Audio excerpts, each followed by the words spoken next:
And we're live. I'm Anthony Dream Johnson, founder of 21 Studios, here with episode 51 of the Red Man Group. This episode's on the Red Pill Lens, how it applies to your life in total. We are broadcasting live out of 21 Studios Global Command in Orlando, Florida. We have an epic panel today, including myself, obviously. And from my left to right, we have Socrates from 21 Convention and Manning Up Smart, Drew Bay from Bay.com, alumni speaker of the convention, the one and only Elliot Hulse from Strength Camp, world famous for being Elliot Hulse.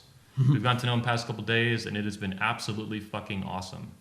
To my right, we have Richard Cooper from Entrepreneurs and Cars, alumni speaker of the 21 Convention, and of course, the godfather of the Manosphere with an upcoming keynote address, Rollo Tomasi, author of the Rational ML book series, and you can find him at therationalml.com. Gentlemen, thanks for joining me here in Orlando, Florida. Thanks for having us. Good to be here. Yeah. Glad to be here. So let's start off with a quick round table, 2-minute recap. Sock, what do you got going on, man? Dude, we are just finalizing production on a children's storybook series. So it's essentially filling a gap for strong masculine role figures, fathers, and having a positive influence, and starting with children and fathers before they get broken. You know, when we talk about improving men's lives, usually you find the red pill after you've been broken. What we're trying to do is provide the segue for men who may have been grossly underfathered or not have the skill sets or something to imprint on as a role model appropriately to be appropriate fathers, and to make that connection with their children, and to develop those life skills and transfer that kind of knowledge forward and provide that tool and ability to do so. So we're looking at kind of finalizing that this coming week, and then getting into post-production work. Yeah. Drew?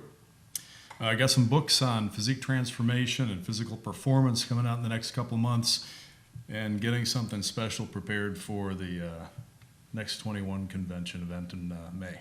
Yeah, the upcoming Patriarchs event. Got something planned for all the fathers there. Hell yeah. Nice. Elliot, this is your third time on Red Man Group, second or third? Yeah. I think it's the second. Yeah, welcome back. Thank you. Pleasure to be here. Yeah, man. What do you, obviously we've been hanging out a couple days here in Orlando, but what do you have going on with your work right now? For my work, well, two of the biggest projects are Strength Camp and Grounding Camp. Okay. And Strength Camp is where we transform boys into men, get people to be the strongest version of themselves through lifting. I was a professional strongman. I played college football, so initiating people through the iron has been a passion of mine for many, many years. And then Grounding Camp is really where we're ministering to the souls of men. We've got the body, and we've got the soul here.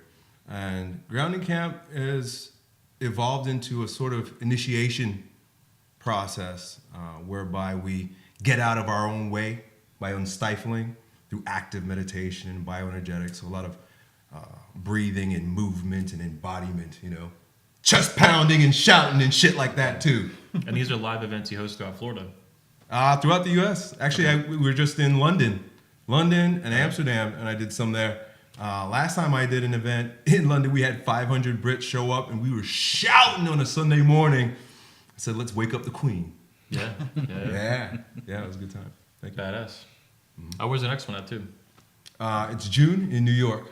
Okay. Yeah, it's an incredible location where we can just be men away from society.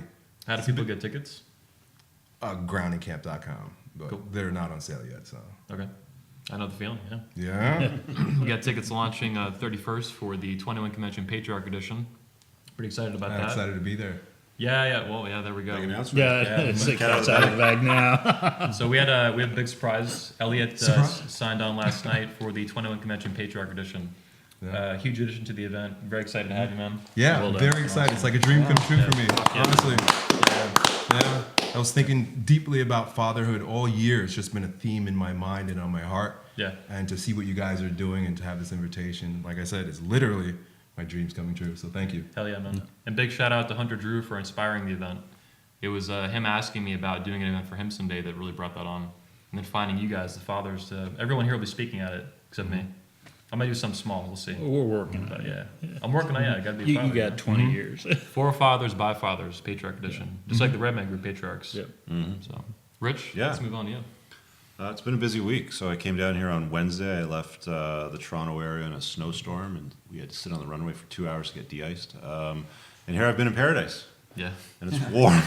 It's warm here. You know, we were shooting guns at a tactical training ranch. Actually, Trevor's here. We have an audience tonight. This is the first time we've had an audience. Live studio Yeah, audience. Live studio audience. Yeah. Anyway, so you invited us down to do some tactical training on this large property. It was like 25. How many acres was it? 25? 50. 50 acres. Yeah. Big ass property. And we shoot Navy SEAL issued rifles, like these $8,000 sniper rifles with big scopes on them, and you can shoot a target, a small target at range, 800 yards accurately, just by listening to what these guys tell you to do. So that was pretty incredible. I saw you hit a target at 600 yards. Yeah, well, That was fucking epic. yeah, 2 back to back, and that Yeah. was that was hard. It was actually hard to get the rifle zeroed in properly. And then today we did some filming in a Yeah. Lamborghini. So if you guys are following us on social media, on Instagram and stuff like that, or Twitter, Rollo was live streaming Periscope from the car. Yeah, so we got some very interesting footage coming out for you guys. Some of it, is going to be tied into the upcoming convention. Some of it's tied into masculine companies that are supporting the creation of content for men, like what we do here. Yeah. It certainly helps us set up studios like this and fly people down and collaborate together so we can put together great content that helps you guys level up in life. So it's been a fun week. I'm looking forward to the next couple of days. We're hanging out for a few more days. Yep. We're going to get shit ton more done. And that's about it. Then I'm back to the cold white north. Rollo? Yeah, you're really in for it. I was looking at the weather report before I came out here, and it was like 30 below where you're at. It's cold. Yeah. It's cold. I know, it was pretty cold when I left. Just came out here on Tuesday. Was it Tuesday? Yeah, Tuesday. And I have anybody who doesn't know this, I have a house here in Florida as well. So just doing some things, squaring things away at my new place, and then working with you guys. This has been kind of like a working vacation, I think. We did a little bit of fishing on... The fishing. And let's not forget that part. Pulled a big ass fish Yeah, out of the water. and there's some pictures of this guy with his first... That was a his fight. I first got to one. tell you, like, Yeah. being a kid pulling those little like bait fish out of the water, Yeah. and then pulling out something that weighed like a 45-pound plate, and it's fighting. Yeah, trying to get away from Fighting. you. over- Yeah. I was telling Anthony I want to do like sport fishing, but deep sea. Like I want to get like a sailfish or a big shark. Oh or yeah, something. yeah. You got to do some charges. You got to Yeah. do it in the springtime, which maybe we'll be doing pretty soon. Oh, here yeah. with Maybe the maybe we'll Patriarch. even offer it to the VIPs as an upgrade at a Oh, yeah. convention. That might be fun, So if yeah. you guys like that, say something in the comments or put it below just so we know. Yeah. So pretty much we've just been doing some promotional stuff here, also signing some contracts, and Yeah. doing some Yeah. other things, and making big. making the Red Man Group a little bit more of a formal organization, a formal company, if you will. Yeah, Yeah. we intend to do this for a while. This is we have signed our names on the dotted line, and I'm sure that eventually will kind of leak out all of the information. But we've got some things planned, and this is one of them. I sat in a Lamborghini today, and my neck. But so other than that, just working on book 4, and that I'm trying to get to a point where I can just focus on nothing else but the book. And one of my goals for this trip was to see if I could find some way to sort of isolate myself so I can write for like weeks at a time Wow. here in Florida. So You've had a few, fuck yeah, man. Yeah. You've had a few big posts come out lately too, right? yeah. I did one on the Gillette commercial, but I did that, and that was a little bit more. I fleshed that out a little bit more beyond that. The most recent post I have is called Gender War, and it has been, actually something we'll probably talk about today. Yeah. I see the Gillette commercial, I see the APA ruling, the American Psychological Association, ruling that traditional masculinity is toxic masculinity. It is. It's not just. I mean, you saw if you saw Dr. Sean Smith's video about that. He risks his livelihood. He risks his license if he goes against that, and that is a set of guidelines that is entirely motivated by ideology. And so I was writing against stuff like that. But as you guys all know, back on the 21 convention, I did a State of the Manosphere address, and I'm looking forward to that coming out soon. January 29th. 29th. Okay, so now you all have a date. But in that, and then also on our December 29th show, we made some predictions for the new year. And if you want to go back and look at some of those predictions, you can, but I knew they were going to come true, but I didn't think they were going to come true in the first 2 weeks of January. Going forward, I really feel like we are stepping into what I call a gender war. I've got a hashtag called gender war right now. And so whenever I see something that I think relates to that, I'll go and throw that out on Twitter. But I see the APA, I see the Gillette commercial, I see what PETA did. I don't know if you guys saw the PETA commercial as well. And then you've got Serena Williams that's supposed to be giving some sort of speech about, women power on the Super Bowl. And I knew the Super Bowl commercials were going to be very gender motivated, but they're already trying to precede it. They're already trying to say, hey, make sure you watch this, because this is the year, really, 2019 through 2020, where we're going to be getting into we're laying the groundwork, I should say, for the social conditions that will lead up to the 2020 election. Yeah. And I think maybe that's what you wanted to talk about today. So. Yeah, that's one of the things we'll get into today, probably some politics, because the red pill. So today's topic is the red pill applied to other areas of your life, and we were talking about, you and I a few days ago were talking about our, our relationships with our parents and how we viewed that growing up. Today we were talking about politics and the red pill and how that all ties in. So updates are done. Yeah. You're leading the show. Where do you want to go? Yeah, I'll give a final note here. So on the 29th, we're dropping the State of the Manosphere from Earl Tomasi, like you mentioned. Same day as Trump's State of the Union. That's going on. January 31st, tickets drop for the first time ever to the 21 Convention Patriarch Edition. Everyone here is a speaker at the event. Myself will be like ceremonial at it. Everyone else will be a content speaker though. Elliot is probably the final speaker we're going to tag on to the event. I think we have 14 now, maybe 15. Got to double check. That's looking huge. I was expecting maybe 150, 200 guys at it, but it might be quite a bit more than that now, 300, 400 guys. Mm-hmm. I got to put a cap on that, sign on a dotted line in a couple days here for the event space and all that. Yeah, so if you want those tickets, you're going to have to watch out for the early bird price on the 31st. That's right.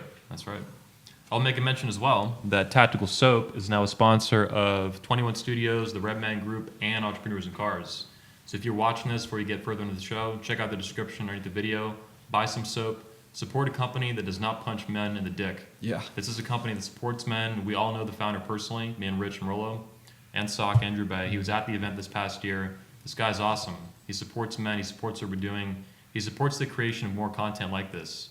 Videos, events, interviews, all these things. Buy Tactical Soap, support the men, support the content, support yourself, support the country you live in by buying soap. Simple as that. Plus it's got pheromones. So I do like the topic that it's the red pill lens applied to the totality of your life. That's kind of how I was thinking about it. It's like the red pill does obviously affect how you interact with women, affects dating, marriage, children, parenting, all that. Why don't we do this? Why don't we go across the panel and just spend a couple minutes talking about how we've unplugged from like the sexual dynamics of what the red pill was kind of solving, maybe for a lot of us because of trauma. I mean, it was for me anyway. Yeah. And maybe like whatever you've seen differently now that you're red pilled. Let's start with Sock. Yeah. Interesting you talk about that. I know that probably personally we probably discuss it, but probably not as openly on a forum like this. I can sit down and say we talk about unplugging from the blue pill and seeing the matrix and everything else and becoming aware of the red pill and all that, what that constitutes. I can sit down and say my personal journey has led and pretty much changed my life from being not necessarily celibate, but childless, that I would sit down and say I would not be able to put out a genetic lineage. And at 48, I ended up having my own child, and completely taking on that role and mantle. And it personally is probably the high watermark of my life, bar anything I've ever done in my life. And that means professionally, personally, activity-wise, everything else. And it's gone beyond that. Let me take a quick step back further. And primarily, I have two people here that's sitting on this panel. I owe a tremendous debt of gratitude. First is Rollo's work that extends over past a decade. That he originally, when I was reading some of his work on a blog and on forums, he was a voice in the internet. He wasn't a real dude. It was just something there. You just don't quite believe it. And it's progressed to the point as all this has become mainstream. He and I are actually able to meet. He's been at my house. I've been able to meet his wife, and have that personal, real world face-meet interaction. That is very much a reflection of how the red pill has transformed over time. In addition to that, I'm changing my professional work because of it. I look at what I do as an architect, and essentially I'm building hollow shells for people to fill. What do you do when the people filling your buildings and creations and giving light to society and culture and civilization are diseased and hollowed and decrepit and rotting from within? That it doesn't matter what the architecture is. And not only that, culture will not create wondrous architecture when it's in that vein. You look at any of these collapsing societies, they did not do monumental work, that lasts and tests of time. Personally, I'm taking a big step back. I'm letting that go because it was interesting when you meet people whose lives you touched transform. Rollo talks about saving a guy from suicide. The first time somebody told me I still taste the taste of metal in my mouth, and guys like you help get me past that. And then I go into work and I'm dealing with client issues. It just doesn't compare. I can't tell you that the best grand opening of any facility I've ever done, and it's been $20-30 million worth of work, that it doesn't compare to see people who have quality lives, that have quality relationships, who are working on their marriages and succeeding at them and seeing wonderful children come out of that, compared to any body of work that's going to last beyond my life. And so you sit down and say that sheer joy and fulfillment, that's changed my life. And that's what Red Pill's done for me personally. Damn, well put. Drew, how's the red pill affected your life? Oh, man. Beyond marriage. A few years ago, actually over a period of time, I had become less and less my own mental point of origin.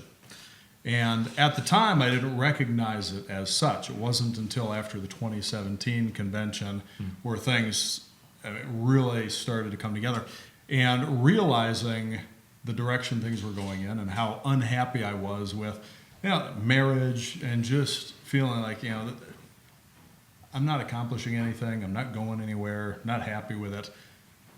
Making myself my own mental point of origin, and deciding I need to focus on my mission and make everything else, secondary to that, has made a tremendous difference. Marriage improved. I'm much happier. Wife is much happier. I can tell just talking to you, man. I've known you since 2009. You're like...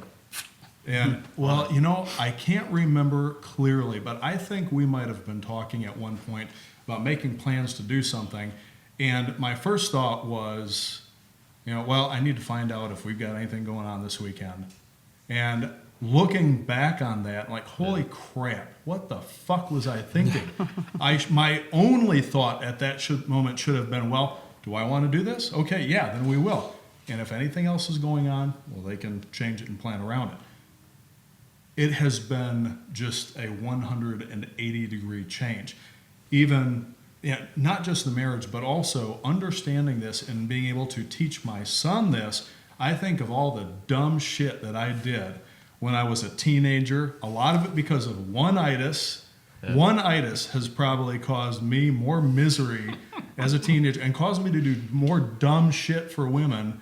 And I know I'm not the only one. It's probably the amount of dumb shit men have done for women because of unitis is probably almost unimaginable. And how old's your son now, Luke? He's 13. He's not going to go through that because I'm talking to him about this stuff regularly. Actually, he was present for Rich's presentation, and I tell him over and over, remember this stuff, especially you don't pursue women, you pursue excellence, and they will pursue you. Hopefully I'm not butchering the quote too much. It's a general idea.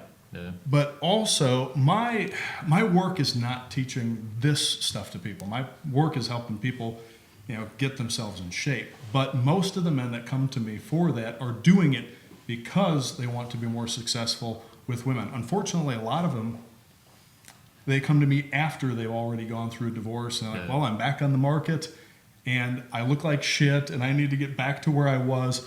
And so not only am I able to help them with that, but knowing this stuff, I'm able to help them avoid a lot of the mistakes that a lot of guys are making that don't have this information. So I feel like I'm providing a lot more value to the people that I'm coaching than what they would get from just the exercise stuff. And it show, I don't want to give out personal details about any of my clients and their girlfriends and wives and other shit like that, but telling them to read Rollo's books, watch Entrepreneurs in Cars. I have shared your video on not dating single mothers with more men than I can imagine. Every time I share it, a bunch of single mother skanks get mad at me and send me a bunch of hate mail. And I keep thinking, you know what? Fuck you. I've just saved some guy from putting up with your bullshit.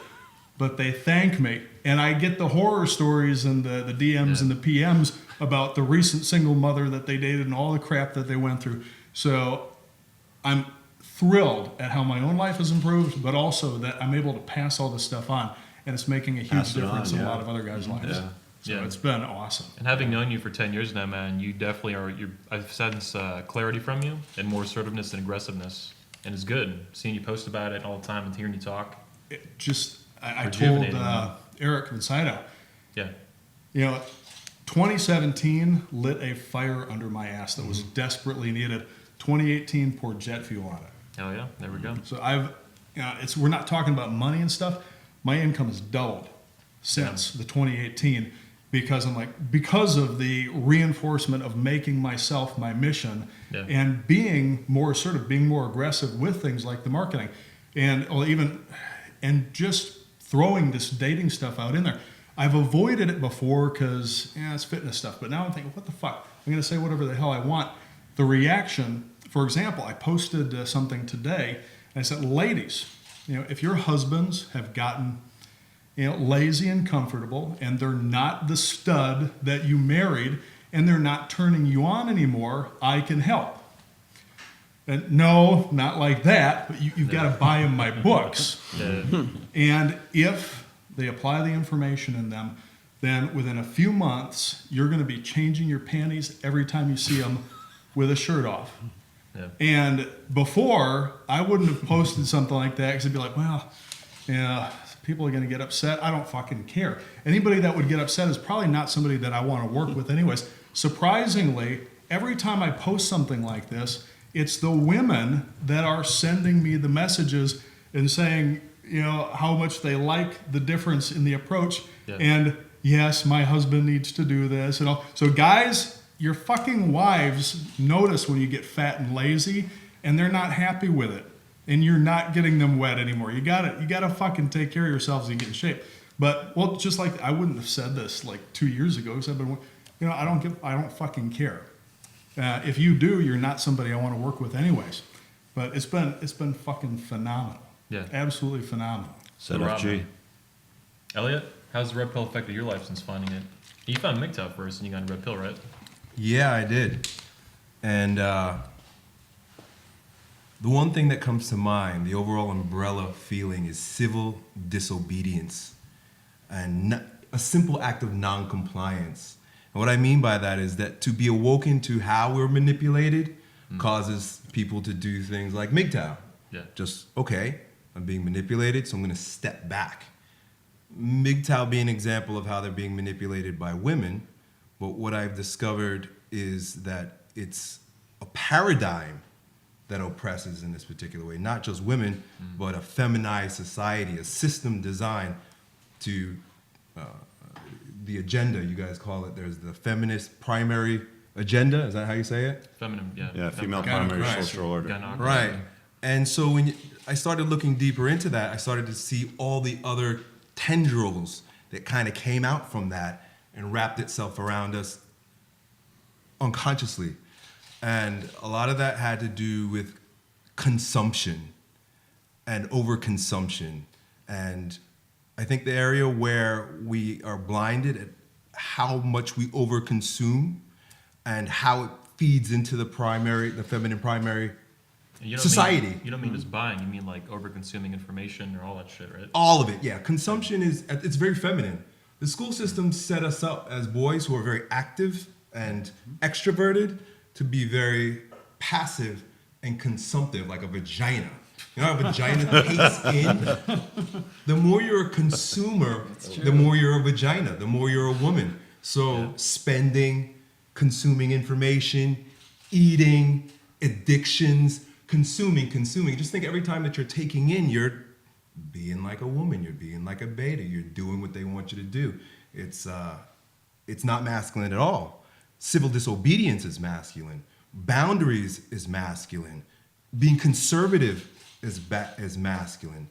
And so as a fitness coach, I'm always thinking about improving my health. But then as a rebel, which I've always been even before I discovered Blue Pill, You're in the right place, man. Huh? You're in the right place. Yeah, I love, yes, of course. I love disobeying and I like shaking shit up. And I think that if we began adopting a lifestyle of saying no, that will make a big difference. And so I've decided to begin that with fasting. And this is something that people have used throughout forever, not just as a means for health and development and fat loss and spirituality, but as a symbol of non-compliance. You know, like Gandhi, stop eating. They all want to strike. Our system is set up such that it succeeds because we consume.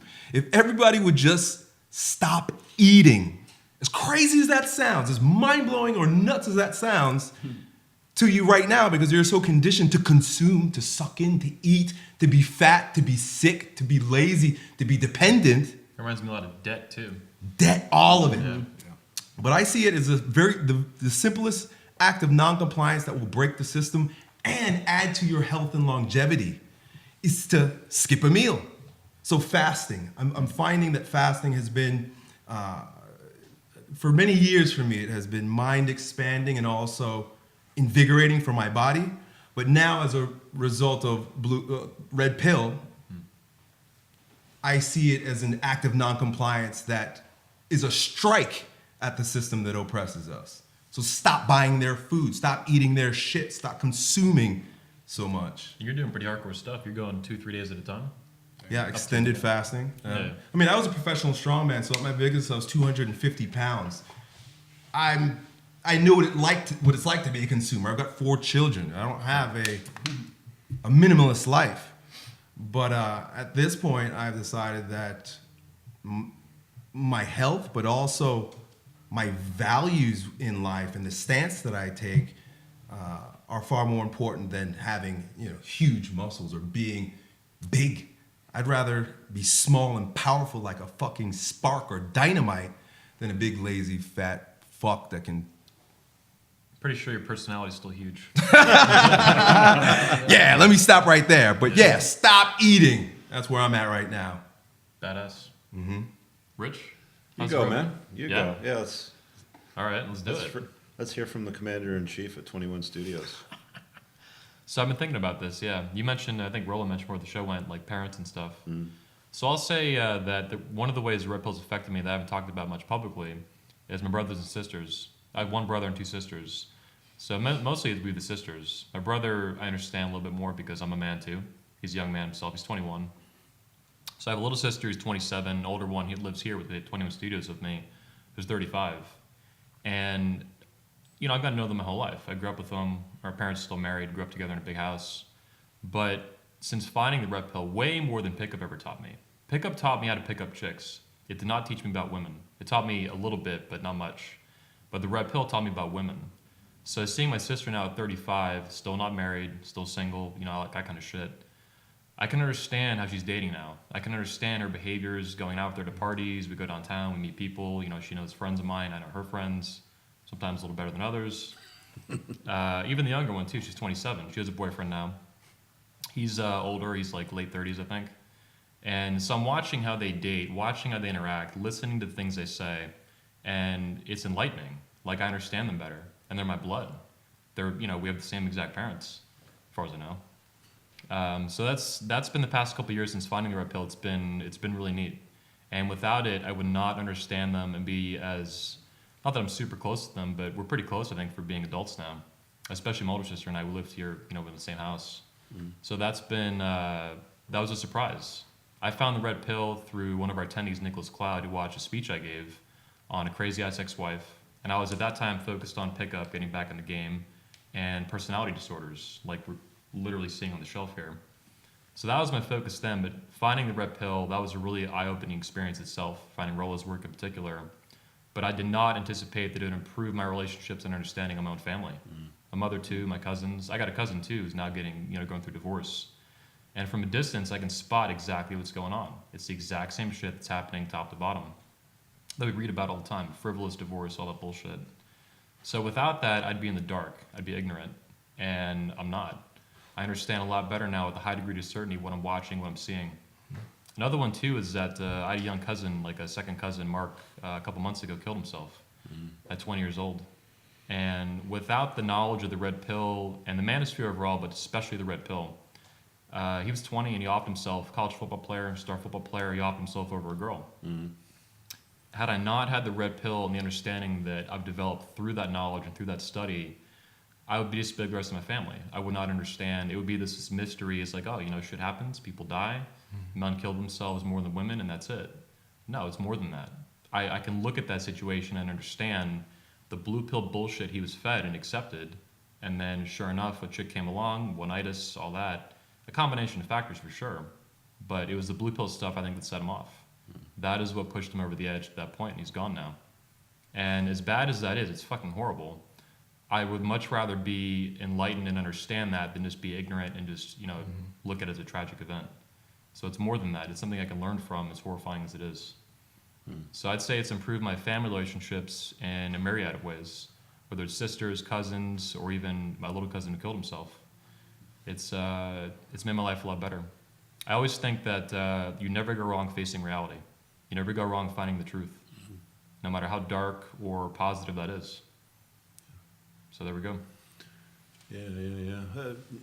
Thank you, everybody that's shared those experiences. Those are solid.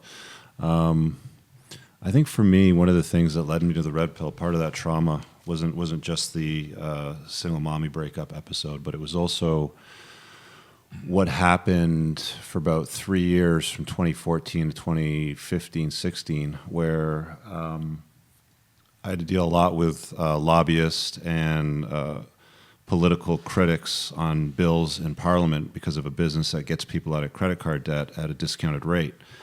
And I saw the difference in the values and the views of the political parties.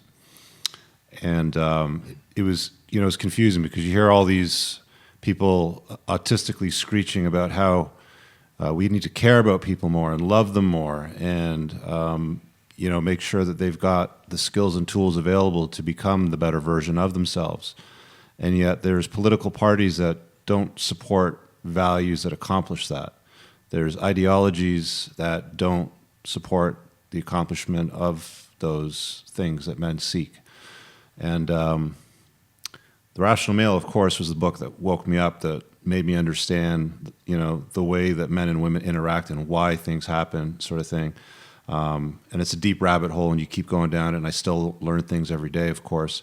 But the political aspect of it for me was big. It was like, okay, well, recently I've been thinking about it a lot, and people ask me from time to time about views on politics, and you'll even see today, like if you go to Instagram, there's a picture of me, Anthony, and Elliot standing by the Lambo, and the comments were, "The MAGA hat makes you look like a dummy." And who's the Mexican at the end of the picture? I think they called Elliot a racist, right? Yeah. And because I think you had a MAGA hat on too, right? Delusional. But like me as a Canadian, like I look at that hat and I just think, well, it's red and it says "Make a Country Great Again." So what's wrong with that? That seems like a pretty good thing. And as time kind of passed, like when you apply the red pill to the political landscape, I saw really how bad of a prime minister Justin Trudeau is. And every time I've watched him in an interview since I've been red pilled, because he's our prime minister currently, it's the same thing over and over again. It's let's make men less so women can be, become more. And how does that serve society? How does that serve the tribal nature of human beings? And I don't believe that it does. It's sure as heck not red pilled. So that's one of the things that I wanted to kind of like go down tonight, maybe talk a little bit as well about is how do you identify what political ideology or system best aligns with the red pill? Because I think that's an interesting question. I'll leave it at that. Go ahead. When you and I were discussing tonight's topic, I think it was like 2 days ago, we were just kind of kicking back and brainstorming and stuff. And I think I was telling you some stories about how my mom is and how my dad is. And my dad was a full-on, like, hardcore atheist, okay? I mean, very, very analytical. He was like Mr. Spock, okay? Now, not in a bad way. He's not like one of these guys, like, who goes out there and preaches it or anything like that. He's not a Sam, he certainly wouldn't be a Sam Harris. He certainly wouldn't be anybody like that. But, he just simply had no belief. And then he said, well, what's your mom like? And I said, well, my mom is kind of a lovable ditz, right? She was a born-again Christian. And when we're talking about this, like, how the hell did those two people come together, right? Well, then I started, like, going over this. And I've done this before. I kind of worked this over in my head a few times. I'm amazed that I was even the result of these two, this woman and this man coming together to have not just me, but my brother as well. And so when I look at it, you got to figure out, what the time, what the social setting was, I guess, during, like, say, the 50s or 60s, when they were meeting and dating and all that, and then putting the things that I know about intersexual dynamics into that context or into that framework. Now, the reason I'm saying that is because we have to do that today as well. We can't. I think we have. Kind of this mixed up, well, it's mixed up, we have this kind of like tunnel vision, I think, when it comes to, we're in 2019 and we understand whatever it was that Rollo wrote about in the Rational Male book, right? And so we take that and we go, gosh, it's so consciousness expanding, right? But we have to see that, you have to understand that book could only be produced at this time. If I was to take that what I wrote there and I try to go through like a traditional publishing house, they would laugh at me and say, "Get the fuck out of here! We're not going to deal with that," because that's misogynist stuff. Anything that's anti-feminist, misogynist. But that book exists now because of all the stuff that's happened up to now. And so I can take these dynamics that are universal dynamics. I was just looking in the chat here, and guys are saying, it's like the Bible. I'm like, well, it's not the Bible, but it is a living text, which is like the Bible, where you keep coming back to it to learn a different lesson about something else. In this case, I was trying to apply it to my mom and my dad's relationship. I'm like, how do these two people, these separate people, come together and create a kid, or much less two? And I thought about this. My dad was this very stable, very old books kind of guy. If you've read my book, you know what I'm talking about. Like he's the old social contract guy. Like you go to work, you put in an honest hour, your honest day's paid, and you get an honest, paycheck at the end of the day, and you get a pension, and then you go and you retire in sunny Florida and you play golf until you die. That's the sort of the white American Anglo-Saxon dream for guys that has been around for a very long time. I prefer fishing. Yeah, exactly. Yeah, fishing's a lot of fun. See, Learn that. yeah, I guess you could do that too, but that doesn't exist anymore. But the dynamics that get people together still exist. So when I talk about hypergamy, or I talk about just some of the fundamentals in the books, that applies all the way back to ancient Greece, to even before that, to the 1950s, 60s when my parents got together, the 70s when we're all, having sex after going dancing at Studio 54 or some shit like that. You know what I mean? It's just the mechanics stay the same, but the context changes out. And so when I go back and I look at that, and I look at the stories that were created during those times between like a man and a woman, I see the fundamental truths of that. Just like you're saying with your family, with your brothers and stuff, you see that happening because you're aware now. It's like when we talk about the red pill lens, you can't unsee the what you're seeing. Like when guys want to sort of plug themselves back into the matrix, when they want to sort of ignore things, they don't want to, it's too much for them to accept. When guys want to talk about, it's the black pill, right? There is no black pill. There's only the abyss that you can't cross from going from the blue pill into the red pill. And once you're there, once you have become red pill aware, and once you understand intersexual dynamics, then from there you can apply that to other things. So we can talk about politics, we can talk about religion, we can talk about race, we can talk about how how does those mechanics, those functional mechanics I was just talking about, how do those apply to different contexts? So now it's not just about a linear context of time, but it's into different aspects of our lives. Like we were just talking about the Gillette ad. Okay, why is that so triggering to guys who are red pill? Well, it's because we see this and we see the bullshit behind it. And the first thing I do is I go and I look to see, who was the director of it. Well, imagine that. It's a radical feminist who was hired by Gillette, who hired a agency called Gray. Gray was just let go by the NFL. If I can interject on the Gillette thing, I think what's interesting is that guys in the red pill, we see the Gillette ad and we can both get angry at it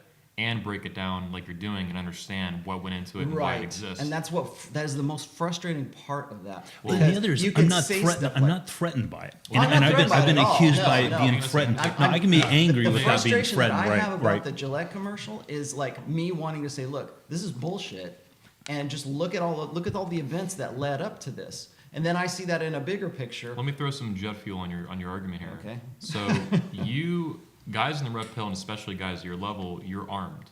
The average guy right now, that Gillette thing is taken off. They're pissed off, but they don't have the weapons intellectually to break it down and analyze it.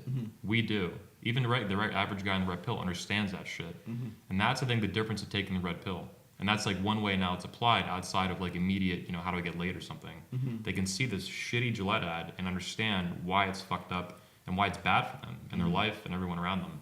See, I always have to deal with different sides of this because I'm all about the nuts and bolts. Okay, I'm all about how does the car go together? How does the mechanics work to The praxeology. The praxeology of it. I'm as I think it was Ryan or Carl says, I'm writing the Chilton manual for intersexual dynamics, right?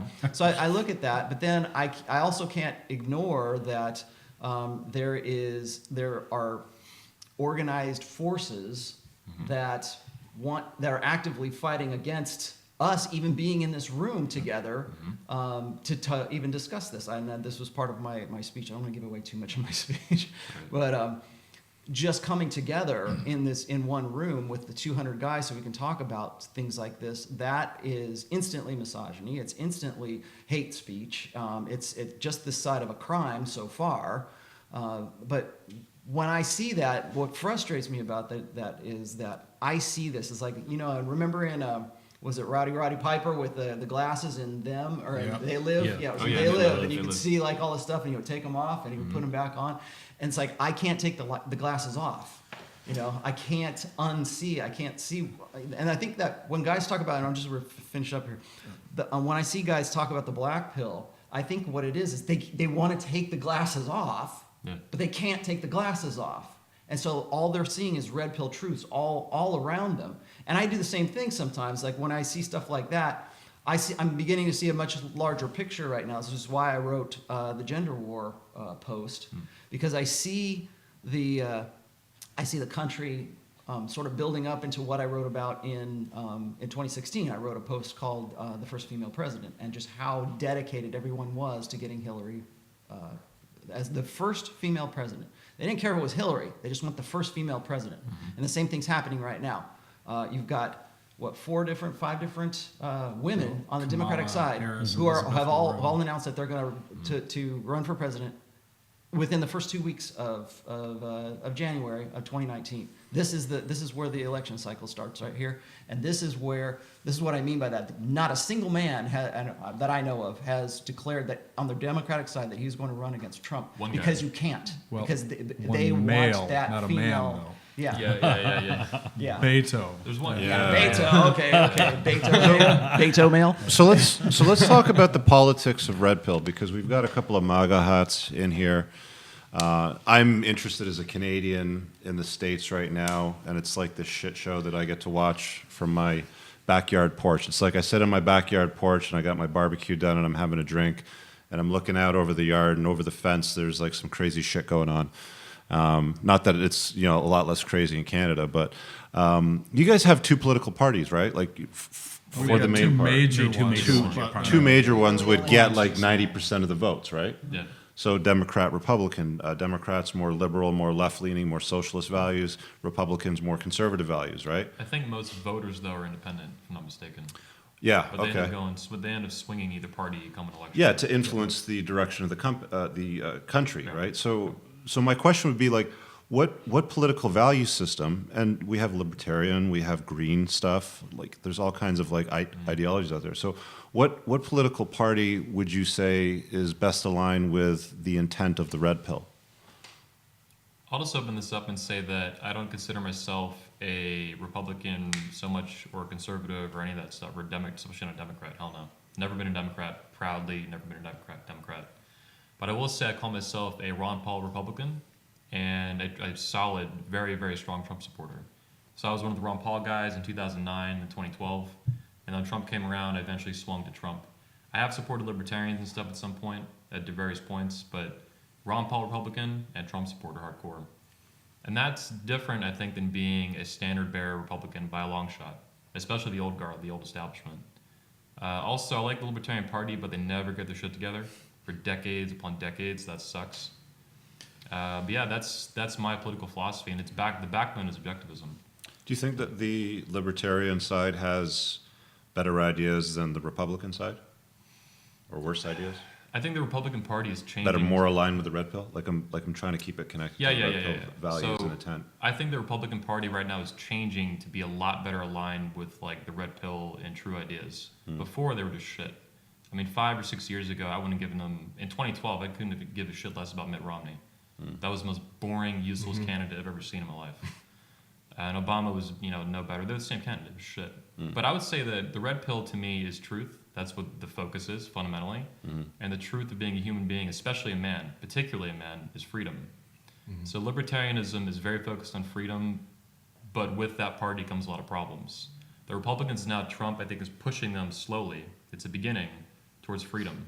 So the party got away from that for a long time, and that was shit. A long time ago, they were very focused on freedom. Conservatism used to mean freedom, or it was loosely in that direction. Then they got like completely off track over the past 80 years or something. So I would say the fundamental political principle is individual freedom, and that to me is very much in line with the red pill. And that's why now, being the red pill being apolitical, I think that was useful and it still is, but the political environment has gotten so fucking intense that you have to choose a side. And there's only one side at this point, the right-ish, that even cares about freedom. The left has thrown it out the window. The problem with the left is that they, and it's not really a right-left continuum, and it's not even really a two-dimensional plane, but it's probably the best way to think of it, is imagine if you get two axes. One, you've got economic freedom, and one, you've got financial freedom. And instead of being on its side, it's a diamond. You got 0 economic freedom, 0 financial freedom, and then 0 financial to 100% financial, 0 economic, economic, 0 personal freedom to 100 personal freedom. So you've got left and right, more economic freedom, more personal freedom, and more financial or economic freedom. But as you get towards the top, you have more of both overall. As you get towards the bottom, you have less. At the very bottom would be tyranny, authoritarianism. At the very top would be pure libertarianism. The Democrats aren't all the way to the left, and the Republicans aren't all the way to the right, because none of them are for absolute 0 economic freedom, and none of them are for absolute 0, personal freedom. They're somewhere, in the middle, or were somewhere in the middle towards the right and towards the left. And you got a little clump of voters that were right around there with a bunch of people that were in between that would swing either way. Problem is the Democrats, instead of being kind of middle left, used to be more liberal left, more overall freedom left, but they're moving not further left, but further down towards authoritarianism. Yeah. The left are becoming the fascists. They're accusing the right Other people of being, yeah. And I've never really voted left or right. I've always thought, okay, if you got a politician, where does he fall on this grid? I don't care how far to the left or right he is. I care how far up or down he is. More or less freedom overall, or relative to the other candidates, will he move the average up or will he move the average down? So you guys are saying basically the same thing. The closer to freedom, the closer to the red pill. And The Trump, left has Trump used to been be a Democrat, plummeting, for though. example, I think in the 90s, for example. And a lot of people have accused him during the campaign of being a liberal. And there's probably some truth to that. But like Drew's saying, he's pushing the country towards freedom, or at minimum, in my opinion, setting it up for more and more freedom over time. So He's busting shit up to make that happen. people, for example, that saw some of our social posts today and said things like, you should take off that hat, you look stupid, or it makes you look stupid, Yeah. are basically implying because you support a stronger America and Donald Trump's slogan, you're dumb. And you should be supporting their party leader. Perception is projection. These Yeah, people yeah. are stupid as shit. So can you? And these are people, by the way, that like follow my regular content. And I'm talking about a lot of red pill shit, so they obviously subscribe to what I have conversations about. So, I guess another question I have is: can you support democratic values here in the U.S. and be red pilled? No. Yeah, I think that's going out the window pretty fast. Yeah. Well, What and do you part of mean it by is- that when you say democratic Well, values? What are those values? What are the value? I think, yeah. Well, the standard, like democratic platform that I see anyway is the one that Hillary brought to the table, which was just more of what the left keeps autistically screeching about all the time, right? So, these guys that are saying, well, Trump's an idiot, well, you really only got two choices. You're either a Republican or you're a Democrat. So that tells me that you're more of a lefty, you like the lefty values, but you claim to be red-pilled. So how do you be red-pilled but support a party's value system that is destructive to masculinity, that supports retarded Gillette commercials about men being toxic, that supports the APA's ruling on all like traditional masculinity being toxic? The left is responsible for most of the problems that the families are having right now. 100%. The unintended consequences of increased social welfare are that women now, again, hypergamy in action probably, see that they can have the government as their baby daddy. Well, the instead government, of the father. then becomes the head of the household, Yeah. and the man is then replaced. Yeah. And that's not red-pilled. In black families, other minority families, the instance of a single parent, usually, just a mother in a household, has gone up consistently since social welfare programs have been you instituted. can even set that aside, and like the general stat throughout, I think it's North America, if not, it's just the States, but it's something like 43% of boys are raised without a biological father in place. It's insane. And Right. that couldn't happen.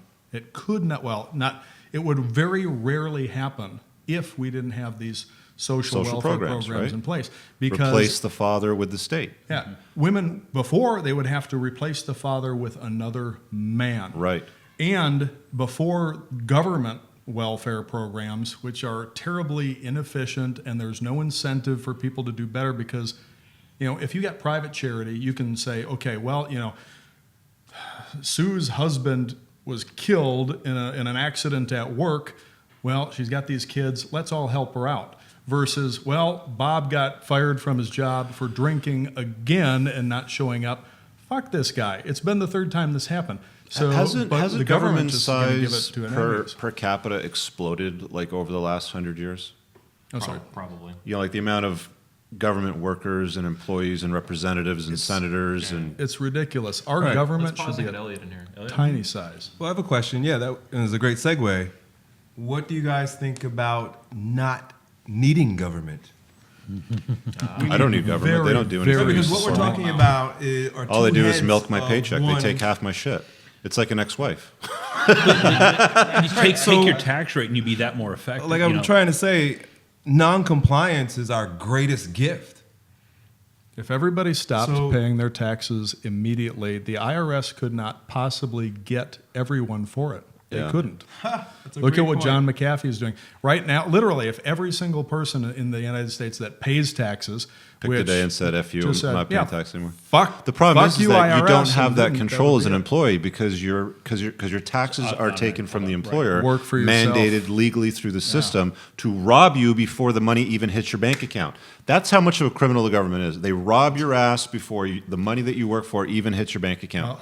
We do need government, but we need so much less of it than we have. We need government for a few basic things. Ultimately, the only purpose of government is to have a objective way to defend individual rights, including your property rights and your right to life, to provide for the national defense, and then to enforce contracts, because without that, businesses couldn't operate. Anything else is a complete waste of money. It's not constitutional, and it should be left to local, city, and state level. And the reason for that is anything else, if it's left to the cities and states, because we're not just one big country. We are a union of states. People have the option to move from one city to the next or one state to the next. So states and cities have to compete for citizens and taxes. They have to be efficient and they have to provide value for what they offer. But on the federal level, Yeah, we were talking about city states before when we were driving out to the gun range. I think we talked about it too. What comes we to could mind cut too it back is, to a tiny sliver of what it is, though, and we we'd have all a- be better for it. We had an old speaker, Greg Swan, Sock and I know him pretty well. He was the first man I heard say that the smallest polity, the smallest political entity is the family. Family. Yeah, Yeah. and that- Smallest form of government's two Smallest people. form of government's two Yep. people. Yep, Or two even people. in a family, Yep, you know. it's a that- relationship. And what comes to mind there is, what's the topic of the show we had the other day here, and of course, upcoming event, patriarchy. Yeah, A if you vote for male-led big family. government, you're basically voting to be replaced. You're voting to be out-alphaed. Yeah, you're by voting to an be alpha you were not- alpha by a big ass entity that just wants to keep growing and consuming and becoming a larger Borg. And it's like the more people that it can have reliant on its monthly subsidies and food stamps and programs, the greater its voting base will be for its policies and growth and enlargement of the government in the future, right? You know who Have you votes guys for ever bigger heard governments? of voluntarism? We know. Oh, yeah. Oh, yeah. And what do you think about People that voluntarism? need big governments, which is a lot of people, because they don't want to take ownership for their own lives a lot of the time. Yeah, voluntarism, I'm familiar with it. I don't think the rest of the panel is. Something I looked at a while ago. I think Ron Paul was a big fan of it. I had a theory once that if you could legally mandate voluntarism, if that makes any sense, which Right. sounds ridiculous, right? Yeah. So I think one of the fundamental problems that we're talking about taxes and what a fucking ripoff they are. Half of it's taken out of your paycheck if you have an employer before you even touch it. You don't even have the ability to not pay it. That's how crazy it is now, right? Yeah. I think one of the fundamental problems with government right now, and taxation specifically as a funding method, right? Government is 100% taxpayer funded, is that it's violently enforced. It is not like in America, when you file your taxes, the federal government, you have an option, like a check mark, to pay for a presidential campaign. You can donate like $4 or something, whatever little amount it is. Right. If But- people chose where all of it went, most of the Exactly. stuff we don't need would be gone. Well, here's the issue too: is that if you don't pay it, it's criminal. You will literally have to pay it at gunpoint or go to jail. IRS has 4,000 AR-15s or something.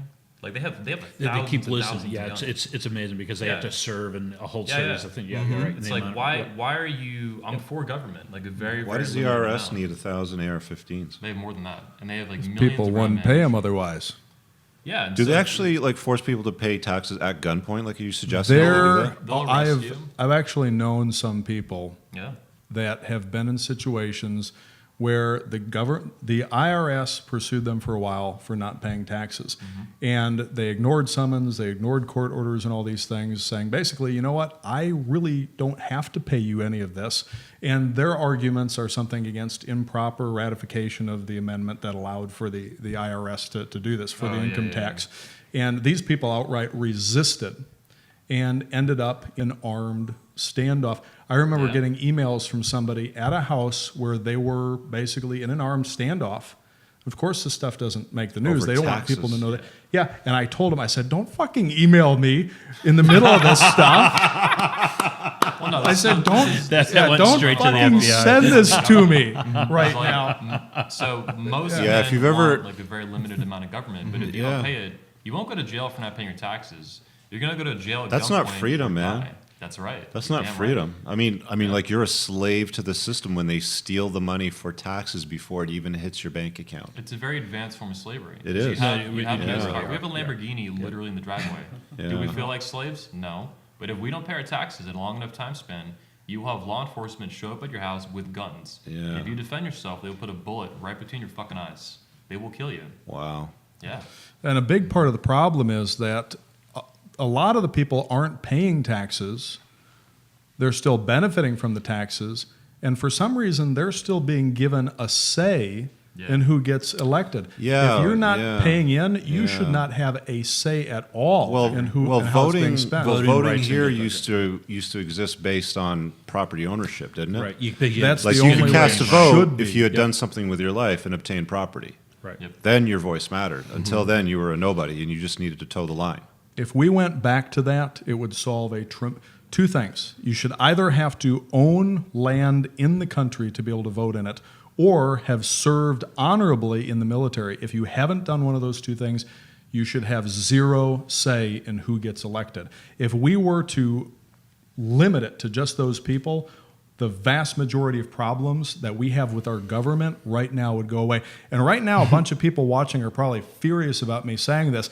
That's because you are the people that are benefiting from stealing our money, a big part of our paycheck. Yeah, the big problem If is you're that mad, the you're vast part majority of the problem. people that make the decisions are the people that are milking the people that are paying the taxes that don't get to benefit from the decisions that they make. Let me pause this and bump it to Rollo. Yeah. So Rollo, someone put in the chat that like if you're red pilled, you're probably not a socialist, but it's not 100%. So my question is, obviously there are dudes, and I know some. I know one, me and Sock do in Orlando. This guy's like basically a communist, hardcore Bernie Sanders fan, all that. This guy gets laid. He understands women. Yep. So what do you think, Rollo, about the guys who have been able to, in my opinion, compartmentalize or kind of piece down? They understand truth and intersexual dynamics, but when it comes to freedom and personal responsibility, it's like rationality got completely turned Well, off. there are guys who are going to be the quote unquote natural, no matter what. Okay. And that's going to be above whatever your political affiliation is. It's going to be whatever you think of sociologically. You're going to grow up in such a way, and you know what? You're not going to care. You don't have any incentives to really even think about why what you're doing is working for you, okay? Because if it ain't broke, don't fix it, okay? It's the same thing for very gorgeous, pretty girls, right? They don't have the incentive to have the insight to really look inside themselves and say, why is it what I'm doing is working, and why am I not happy, or how can I fix the problem? Because they're just simply not motivated to do something like that. So you're going to have people that are always going to be naturals, who are going to say, you know what, I get it from a very early age. And there's other guys who have to learn and have to struggle with it and have to fight for it. For some people, it comes easier. Some people, it's not, because you have to get over a lot of personal convictions, maybe whatever you've been conditioned to. That's why we call blue pill conditioning, because from a very early age, I've always said we raise our boys as if they're defective girls. Well, those defective girls also grow up to vote. Okay, those defective girls They cast a lot of votes. yeah, who have always been told you need to make womankind, or mommy, or your teacher, or whoever, you have to make them your first order of thinking. And that's where you get guys who are like, don't worry, honey, I'll take your last name instead of you taking my last name. Okay, that's when you get that kind of thing. But see here, those guys are just as clueless as the natural guy is. Because a guy who's like who's been brought up to take somebody like, say, Terry Crews for a minute. Good right? example. Okay, Yeah. Terry Crews. Who's Terry Crews? He's an athlete, right? Or Yeah, he's he's a a- football player. Oh, he's a big bald yeah. black guy? He was a black guy that was in the Gillette commercial. Oh, Yeah. yeah. I know Yeah. Terry Crews is. And yeah. he is Yeah. essentially He was in that Senate hearing Essentially, clip. he is a tool of Okay. his militant feminist wife, and he'll go on all of these talk shows and go, "We need to." He'll say he'll sit before Congress, I think, and he'll say, First Me Too movement. Yeah, for the male Me step Too- yeah, forward for the in Me the Too movement. athletic So he'll male get world behind saying, that. I was sexually harassed and because they assaulted. see that as a means to solving their reproductive problems. Okay, if I get behind Me Too, I'm going to be able to breed. The women are gonna like me enough, because I'm identifying with women. Because that's what we tell all our boys: is you need to identify with the feminine. Be their You friend. need to get in touch with your emotional side and your feminine side. So that's what they do. But for the guys that you're talking about, there are always going to be alphas and betas within different contexts. Within any tribe. Yeah, within any tribe. So you can go into the most hardcore socialist groups that you can imagine, and there's going to be an alpha there who's nailing all the chicks in that thing, because once again, you take the mechanics of everything that I've written about and you put that into a different context. You put that into a social context. The mechanics don't change. The only thing that changes is the paradigm, is the context of that. So whether it's Alexandria Ocasio-Cortez or whatever, and her Democratic Socialists, I'll guarantee you, there's like she could probably like point out 2 or 3 guys that she's probably nailed within her own political party because she was hot for that guy. Why? Because those are the alpha dudes, right? Those are the guys that she wants to have sex with. By the and there's way, the guys that don't. So she calls her boyfriend her partner. yeah. Have you seen pictures of the guy? No, I can imagine. Go look up pictures of the guy. He is exactly what you would imagine. I Him want to to ruin be. my Exactly what you would imagine him to be. Exactly what you would think. I had a And now feminist everybody in the girlfriend once, she chat's called gonna me a go partner. Google this guy. Yeah. We got a $10 super chat Yeah. Yeah, hit from that. Redman Anon. I've seen this guy before. It's about RSD Tyler. Isn't RSD Tyler red pill though? He does talk about lover provider dynamic. Nope. Talks about the Disney fantasy. Talks about looks are just a part of it, etc. Guess I'm not sure how he is purple pill. Rolo, Rich, anybody want this? I'll let Rolla hit it. I unless think somebody else I wants think that. I think a guy like Owen, a guy like Mystery, and a guy like I mean, remember this is this old guard pickup artistry, guys. That's what they're. They've moved over into really success porn is what they've done. They've moved over into the Tony Robbins. Let's get up and bounce around the room, and they don't really have much substance to them. They don't have nuts and bolts. They have a lot of hype and they have a lot of feel good. That's fine, but they don't. At the end of the day, it's kind of like a big nothing burger, is what it ends up being. Is he red pill? Is he blue pill? I don't think so. For the same reason, I don't think Mystery is either. Mystery is still to this day suicidal because he's still trying to make red pill. The red pill work for his blue pill fantasies. So he can learn, just like we were talking about this, Studley socialist guy. He learns how to do one thing really good, but he doesn't understand how the car runs. He can drive the car, but he couldn't rebuild the car. He couldn't put it back together. If something went wrong with the car, he couldn't rebuild it. He'd have to take it somewhere and he'd get rid of that car and get another car, right? Yeah, you even saw Neil Strauss write about this in the game. Neil Strauss is another guy who at one point understands game. Just because you understand game does not make you red pill, and it does not make you blue pill for that matter. Doesn't even mean you understand women. Yeah, those two things are mutually exclusive. So just because you are very good at scripts, just because you are very good at calibrating. That's a big one. You're good at calibrating. You're good at so you have high social intelligence. That simply that's great. You know how to get laid, but you don't know how to live with women. You don't know how to look for dangerous women. You don't know how to deal with a borderline personality. You don't know those kinds of things because you've never had the incentive to really actually study those things. I think that if you look at the lifestyles, the actual real lifestyles of somebody like Owen, you'll see just how blue pill they are. Like, for instance, Prince Harry. Everybody jumped all down my ass for when I said Prince Harry is a blue pill and he's going to end up probably putting a noose around his neck because he's blue pill and because he's doing everything I would expect a blue pill guy to do in a relationship that he is in, and she is owning his ass and isolating him and doing everything possible to keep Very him. publicly too. She's very all within very the first public, year. yeah, I mean, very there was public. no- I'm one of the going to most bet he public goes with marriages sleeping ever. pills. Well, because maybe.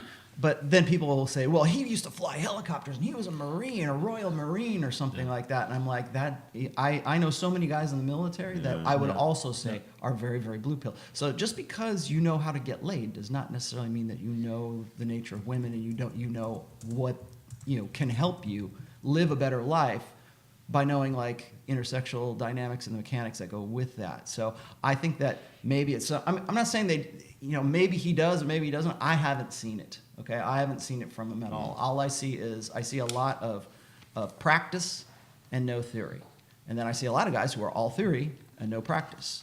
I always say that the red pill and game are like symbiotic. Okay, without game, without practice, without going out there and doing it and practicing what you've learned from the red pill, all you are is a robot. You're what Neil Strauss would call a social robot, right? If all you're about is theory and you're just sitting in here, you're just being a keyboard jockey the whole time, you're afraid to go outside. All you're doing is you're just living with theory all the time. When I first found your website in 2015, before I got properly introduced to it like a year and a half later, I had one of my employees at the time looking for websites like yours, like new manosphere content, because I was frustrated that the pickup community had completely failed to develop a unifying theory of any degree. It was just the pickup community in 2015 was like this leftover mishmash of shit from the 2000s. And they didn't know why it worked. Yeah, no one knew why So anything you worked. see guys do really stupid shit, try, Yeah. fail, Well, and none of it works, and they don't know why. You want to know how I wrote The Rational Males? Because I was looking at forums like SoSuave and forums like Alt-Fast Seduction and Mystery Method and stuff, and I was looking at that. In fact, that's what prompted me to actually get into it, because I was studying behavioral psychology at the time, and I go, what he's talking about right there is operant conditioning, right? Right. Or it's it's positive reinforcement and negative reinforcement. I'm looking at all this, and they don't understand why it works, but they don't care if it again, just turn the TV on, and as long as the TV turns on, that's all they care about. They don't want to rebuild the TV. I wanted to rebuild the TV. I love So Elliot's that's thing. He what I did. said girls just want to take selfies and charge their phone. Right. Yeah, the selfies thing I got. The charge. They don't want to rebuild the phone. They don't want to Charge, code. charge. You know. Yeah. Charge it and post a selfie. Yeah. I do want to get back to this one part though. I understand like the principal question you're asking is which political ideology most closely aligns with what we see as red pill awareness. Okay, obviously that's not a militant, progressive, liberal. I don't even call it liberal because if you talk to like somebody like Dave Rubin, he will say that he is a classical liberal, right? Which is what I was for a very long time. But I voted for Trump, right? I voted for Obama in the 2 years that he was there. But I'm one of Jack Murphy's Democrats to deplorables, and now I've switched because the party left me. I didn't leave the party, right? And I see this now, and I look at it, and I go, well, as to who I am today, who best reflects those? Well, I didn't vote for Trump. I voted against Hillary because I didn't want her in there. And if there's any woman that runs this year, she's not getting my vote either, just simply because I don't see Too a dangerous? woman. Yeah, it's too dangerous, and I don't see a woman because I believe in the sisterhood uber alles, right? Yeah. I believe that women will never vote against their own interests. And you listen to Turd Flinging Monkey, he I says agree. this all the time, which is, women will only ever vote for themselves. They will only ever vote for the sisterhood, no matter what that is. And if they can get free stuff, they're going to get free stuff. So what do you think about that notion that the MGTOWs talk about where they say just take women's voting rights away? I mean, I think as a solution it would probably work, but how would you even go about that? I agree. I 100% think. How is that a When solution? guys say that, they go, yeah, are you ready to take women's vote rights away? Yes, I am. How are we going to do that? Yeah, like- Tell me how we're going to do that. I'll Like, play what's the devil's plan? advocate. You Show have me to what have the- a Has anybody societal presented a plan? collapse. Show me what you're Monster gonna do. Let's play devil's societal advocate. collapse. I've done this once before when Drew mentioned this at the Red Man group at 21Con. So the MGTOWs jumped to that as an easy solution, and I'm actually very skeptical. Obviously, how are you going to do that? Second of all, if you actually manage to pull that off, the fucking backlash you would inspire with that would be like hell. To me, that would. Oh, I agree, yeah. It's just 1,000%. In the to me, it's short just term, useless. but as society rapidly improved over the following decades, people would be like, yeah, Yeah, what, but they would good have idea. to hold Wait. for decades to see the improvement, That's Yeah. right. right? Well, I'm also it can't be skeptical, done. though, that it's a You can't keep fundamental- swinging the pendulum back and forth every 4 years and take away the votes. It couldn't be done- it'd have to be indirect. They keep coming back to that, and they keep throwing that out there. Let's take women's rights away. Okay, again, of course, what we say. Go ahead and Voting's do not a that. right, though; it's a privilege. Well, okay, but So, exactly. I Well, if think you it's make the privilege important to align with phrase it ownership like of that. I see property, that, then but- you We have some better can't and choices. shouldn't take anybody's rights. But see, that But is voting isn't the right. to say let's take women's rights away. That is a cop out, and you know why that's a cop out? Because they know that never there's gonna happen. two choices. I think it's- We take away women's rights, or the whole system goes to hell. Mm-hmm. Right? What sounds better to you? Well, I think they want the Taking whole away, system to taking go away out. women's rights, right? But guess what's going to really happen? The whole system's going to go to hell. That's what they're trying to avoid Right. by saying let's take away women's rights. No, we're fucked. That's Yes. it. Okay, we are totally fucked. And you're not going to take women's rights away because there are more betas out there that will fight you on that than anything. That women won't even have to fight the battle. The Men will fight the allies. battle for them. 85% men are beta. There's Yes. a lot of thirsty, dehydrated white knights out there that would fight that battle happily I'm for also- my lady. Yeah, I'm also so Drew Bay mentioned earlier, owning property, serving in the military, Honorably. contributing to the tax base. So actually, I've seen Black Pigeon Speaks do some awesome videos and Stefan Molyneux videos on gender, voting patterns, women voting for socialism, men voting for freedom. The Libertarian Yes. Party in America is 70% male. Independent of gender, though, I'm very skeptical that the fundamental problem is actually gender and biology. I think it's more something like owning property, or even something as simple as making voting contingent on contributing $1 of tax every year. If you contribute $1 positive, net positive to the tax base, You get to cast a vote. You can vote. But if you're a recipient of free shit, you don't get to Right, vote. Even And $1 government in the negative. employees. Exactly. If you're on welfare, if you're on food stamps, Well, that's no a vote. step closer in the right direction, I think, because you're going to have people cast votes And I that think that will support push a the And it's strong aligning country. their interests with what their voting patterns Yeah. are. Exactly. And so, Yeah. for example, Mary Frances was a stand-up liberal. But when you start having her interest in the family, realizing how much of my paycheck is taken out going somewhere else, she saw that number and was like, "What the fuck?"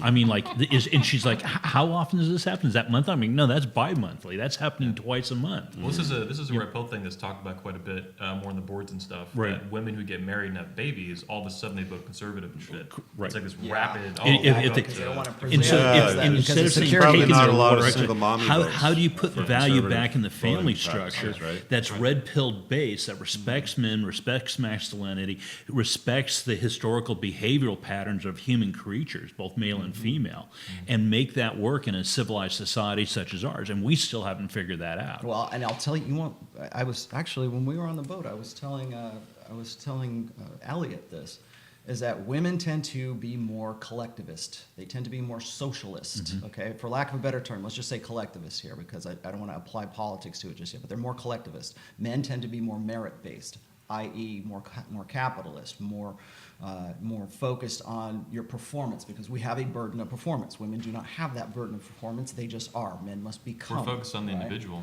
Right.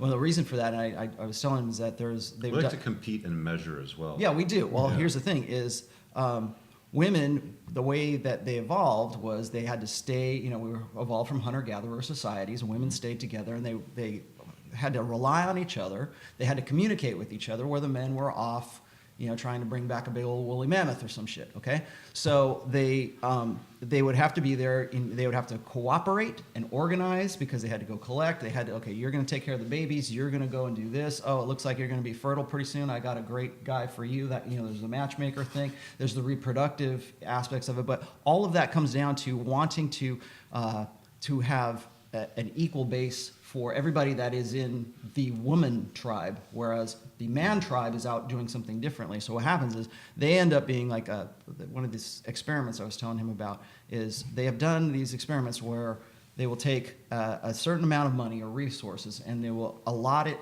to a group of women, and they will see how they go, and they distribute it. And women will almost uniquely just go and distribute money or whatever the resource is equally amongst that group. Holy shit, Whereas when you do the same thing, we just got a huge super Woo! chat. We'll get to it. When you do the same thing with men will take those resources and they will dish it out merit-wise. You did a better job. You brought down the woolly mammoth. You threw the spear. You carried it back. They will give out just enough as based on whatever your performance is. And that, when we see societies that are more feminine primary, when they are gynocratic, when they are what I would call the female primary social order, which is what we are in now. We have been in this since the sexual revolution. That is why you see us leaning really towards leftist and left-leaning socialist collectivists.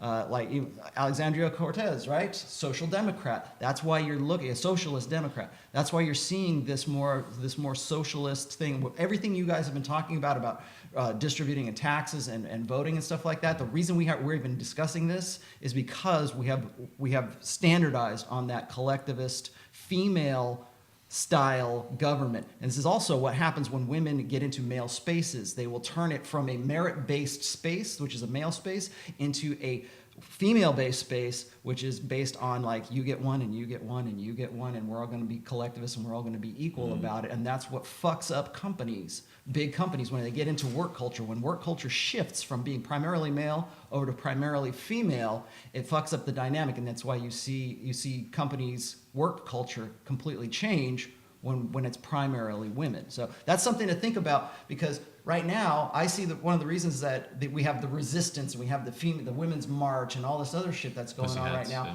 What is that? They're all wearing the same uniform, they're all wearing the same pink hat, and they all carry the same placards, and they all look alike, okay? Because that is that collectivist mentality for them. So you want to get to that chat real quick? Yeah, let's get to that chat in a second. But Elliot, you made some controversial decisions in your business with the events lately. I don't know how long, a few months ago or whatever it was, you actually stopped flying women into your events. Can you talk a little bit about why that was and how because this sounds very related. The dynamics have changed. For Chris that. Von Erich, thank you very much for that $60 super chat. Yeah, man. We'll get to the super chats in a second. We'll read them out. Well, the main thing was that the men were distracted. Yeah. They couldn't help but be distracted. So when there were women there, they would virtue signal. Yeah. Yes. How, be that guy that gets the attention from the girl. I'm not like these other guys. And it was I was actually a little ashamed. It was a lot of beta activity, a lot of beta behavior. Cringe, But yeah. we're working very cringy. We're working together to make ourselves stronger versions of ourselves, but then here I see them, following the bait, biting the apple, bowing down, kowtowing, and being beta with the girls. And and I saw the women, they would take advantage of that. They enjoyed that, and we started getting women that I think were coming for that. They realized they're going to be, yeah. Yeah, I was about to say, you just created a market. Yeah, and so A niche. I decided to allow women in first because I recognized that it would bring more men. That was my mindset. So hey, And it if worked. we bring girls, more guys will come. Yeah. And it was doing really well, but it didn't take long for me to see the flaw in that. And that was a mistake that I made, particularly when we have men that are making bad decisions. Yeah. With these women that are showing up. So in order to do the work that men got to do, we got to create a space that's for men. We can't do this in a collectivist way with women. We're not ourselves. It doesn't matter who you are, how strong you try to be. When there's a woman in the room, there's a shift in behavior. We've been conditioned that way.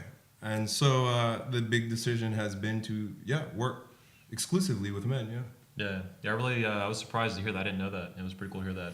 That's You made impressive. a male space. Yeah, I Yes. mean, how do you develop a Yeah. uniqueness and celebrate that uniqueness and develop it when you have to include the other parties? Right. You're watering it down. You're not able to actually foment the elements that actually create that uniqueness. Well, you look, women have all their kinds of safe Yeah, right, spaces. right, They're creating right, them all you're over the place. Right. And men leave them alone. We don't see men trying to be Girl Scouts. It's great. Girls, go. Do your thing.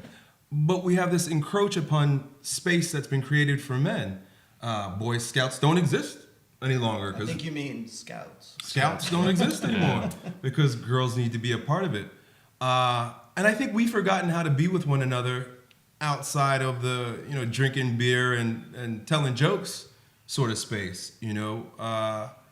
That's cool and that's great, but we learned under pressure. We learned about one another under pressure. Anybody who's played football or was in the military, you understand that those men become family not because they like each other, not because they're friendly with one another. In fact, we rib each other and give each Well, other there a were hard guys I time, served and that's with great. that I loved. Because we're testing what kind of men are around, and it becomes an order. That's why the order of men. It's men create an order, A hierarchy. right? Yeah. Order, and so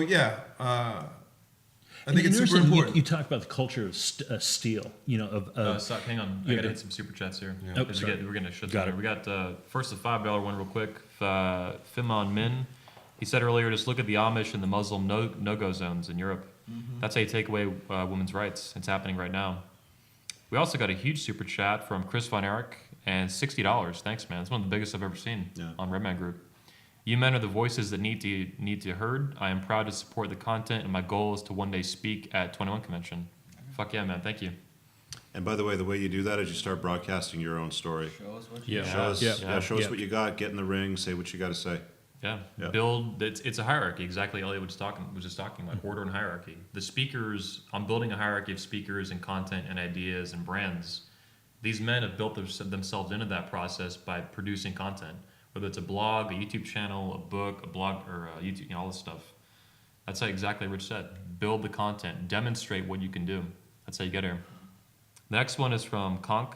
It's a $10 one. Thank you. Conk's awesome. He's always around. Yeah. He's on all of ours. Rollo, women vote for the sisterhood loyalty, but it all goes to shit when it's individual mate competition. Women sexually intimidated by other women will go no holds barred. Yeah, he's right. Female Yeah. to female to The female knives come out. competitions Yeah, are they will. incredible. But I mean, when it Intersex. comes to like the oppression Olympics, right? Whenever that's why I always talk about the sisterhood as it transcends religion, it transcends politics. It transcends race. Okay, if you're a woman, then it's like, hey, sister. It's his own mental Yeah. point of origin itself, right? Yeah, in a sense, but you have that what he's talking about when there's intersexual competition all over the place, but that's within that group. When that group is attacked from the outside, that's when they sort of circle The Borg circle enables. the wagons. Yeah. Yeah. I missed one super chat here from Ken Wilder, 1999. Thank you, sir. If women's rights aren't repealed, then at what point will this massive shit test end? I only care because feminism is corrupting every facet of the West. I agree. Must we be invaded to realize our failure, or until everything fails? I think the shit needs to hit the fan. We Need a full-on reset. Like it's like when your computer freezes up and it's not working properly. Sweden is You need a probably going full-on to be one of the reset. tests. It's Also, already Yeah. failed. it's not a right. Voting is not a right. Voting ought to be considered a privilege. And I think it's important that we phrase it as that, because when you start talking about taking away rights, It was designed as That's- a function like jury duty in the origins of America anyway, up till Yeah. whenever the 1800s or whatever, and that changed. it should be considered a privilege. It's something that you should have to earn. Rights are inherent. You just by virtue of being a living human, you have rights. But voting is something that you should not have a say if you don't have skin in the game. Yeah. If you're not part of the risk, it's a privilege that comes with that. It has to be earned. And I think it's absolutely essential that we stop saying the right to vote Yeah. and call it Right. voting privileges. Well, it used to come with responsibility too. It was intimately tied to that. It until- should never have changed. You have just described exactly what I was saying about the differences between how women govern and how men govern. When women are together and they're organizing, Yeah. again, they are socialist, and everybody Everybody voting has a for voice. women is a right. Everybody gets to do that. Voting for men is a privilege that you get if you perform something, if you do something, if you throw in, if you're actually contributing to the greater good of that group. Whereas You women, bear it's responsibility. and the MGTOW's got this one right too. Credit where it's due. It's like they will never vote against their own capacity to vote. They're never going to vote against or vote for something that you're talking about right now. We're never going to go back to that merit-based version of voting because we live in a feminine primary social order. I have a question. Do you guys think that we're at the point of no return? I don't. No. So Like, I have a. Can this I be like- fixed? Yeah, I like what you said a minute ago because you said the shit needs to hit the fan, and in most instances or views of that, I would kind of agree, but I think there's one out, and that fundamentally, Ron Paul used to say, for example, in running in 2008, 2012, that tyranny sows the seeds of its own destruction. Tyranny, evil, all these things. So, in my opinion, the presidency of the United States, one of the three branches of government, executive, legislative, and judicial, the presidency has become like superpowered over the past like 50, 60 years. It's gotten really out of control. And with guys like Bill Clinton and George Bush and these globalist puppets that just do what they're told, that's a big fucking problem. But I think now what we're seeing with Trump is the minute you get a real American who does whatever the fuck he wants, when the fuck he wants, in that super-powered executive position, he's literally the CEO of the country, of the federal government. That, I think, is what we're seeing. We're in the middle of a revolution, in my opinion. Well, it sounds like he's peaceful gearing up to revolution. build a wall anyway by declaring it a national Yeah. emergency. I mean, right, look, it's right. not just the wall. It's It's gotta everything he's done since he's gone in office. The presidency was overpowered, and the globalists, shitlords. Overpowered by the globalists. Yeah. They did it on purpose to control everything else. But now that's the wheels have fallen off, and they're fucking mainstream media's freaking out, mainstream culture's freaking out because you have someone in a position to actually do something. But is that enough? It might be. Does he have enough time to actually accomplish what he was hoping to accomplish? We're gonna find out. All right, people give me shit all the time for saying this, but I'm going to say it anyways. Back in, 1847 is when Seneca Falls happened, and that's when women decided that they were going to have feminism, right? They came out with the Articles of Feminism. It's Seneca, I forget the lady who wrote them up. I've always said this, is that there were never any waves of feminism. There has always been one kind of feminism. It has always been a hate movement, and it has also been a supremacism movement. It's always been a push for more and more. When everybody asks you what do women want, the answer is always more, okay? And so if you look at this from like 1847, then feminism is interrupted by, let's see, the Civil War in the 1860s. Then again, feminism is interrupted by World War I, Then feminism gets up, and it's interrupted by World War II. And then finally, when we get into the 60s, 1960s, we have hormonal birth control, and we basically have handed over the birthing process. The human reproductive process is in the 100% authority control of women right now. Because we'll say, well, you can wrap your dick up with a condom, and you have to take some responsibility for that. Yeah, but the thing is once that woman is pregnant, all of your rights cease. Okay, you have no control over really the rest of your life. Whatever she wants to do, she's going to do. Whether you want to keep that kid or you don't want to have that kid, she has that right. And look at what has happened since we have unfettered hypergamy. Since we have given women that right, we've also unfettered hypergamy by saying, don't worry, ladies. Now, if you have sex, you don't have to worry about getting pregnant all the time. All you got to do is take this little pill, and you'll be good, right? So since then, since the sexual revolution, what have we seen happen? We have seen... Are they trying to give those pills to men now and No. lower their? In fact, No, I you will not just see Apparently, saw- this pills. They know are. what's Well, coming here's out. the thing, I real quick. had a guy telling me that like we spend more money on on abortion or something like that rather than spending money on birth control for men. Right. Yeah, and I thought that was kind of interesting. I But just look at understand what it's more than the space program. Yeah, well, look You at know, what we've done though. So comparable. More than the yeah, space more than program. the space program. We Yeah. have On free legal abortions. abortion, and now abortions Wow. we can have abortions right up to 60 seconds before the baby is born. Yeah. Yeah, so We that's shouldn't be gonna paying New York, for and that any just got of released that. this week, Yeah, right? all of that. But see, look at all the things that have happened since Like, we that's have profound, man. Unfettered pretty hypergamy sick. is that's Sick. the result of that. Yeah. Dude, Well, it's they are terrible. working Did on you a hear about male that? pill. Yep. Yep. They're working on a Fuck male else is new. pill. Yeah, But except that fucks up your nuts or something. it will absolutely basically shuts you kill down. your testosterone. Here's the problem with that, though. Yeah. Imagine if there was a pill, and especially if this is over the counter, that would destroy your testosterone. The potential for abuse of something like that. Spiking people- public things and yeah. If people could just get a hold of it, yeah, what they could do with that. And I would not. You I have a won't even bunch of talk about all the emotional men things as that well. could be We already got done. that. Yeah. Well, Them plastic bottles. oh, all the Xenoestrogens. phytoestrogens Yeah, it's already, and the it's already in the system. I mean, xenoestrogens. It's already getting Water. Let's pumped take a with quick commercial estrogens. break from our fan sponsors. We are fan funded. We got some super chats from BJ Tucker 5.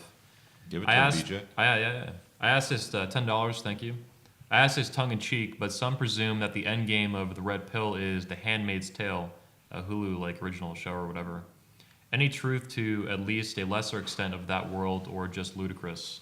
Well, that's the opposite side of this that I wanted to talk about as well. So we were talking about which political party, which political ideology most closely aligns with the red pill thing. Okay, so it obviously isn't the leftist side of the thing. I think that we're pretty much agreed on that. But is it the right side? Is it the conservative side? I don't Is think it the conservative traditional side conservative is side? the answer, but it is the closest to the truth that is going to have any Now, influence or impact. I only agree with that up to a point, because right now there are guys watching this who would tell you that the only valid sex, the only legitimate sex that you can have is reproductive sex, and anything else is a drug addiction. Meaning that you will jerk off until you can't see anymore. We have ubiquitous free online porn. Why is that? Because we've unfettered the male sexual imperative by offering up pornography as easy as it is.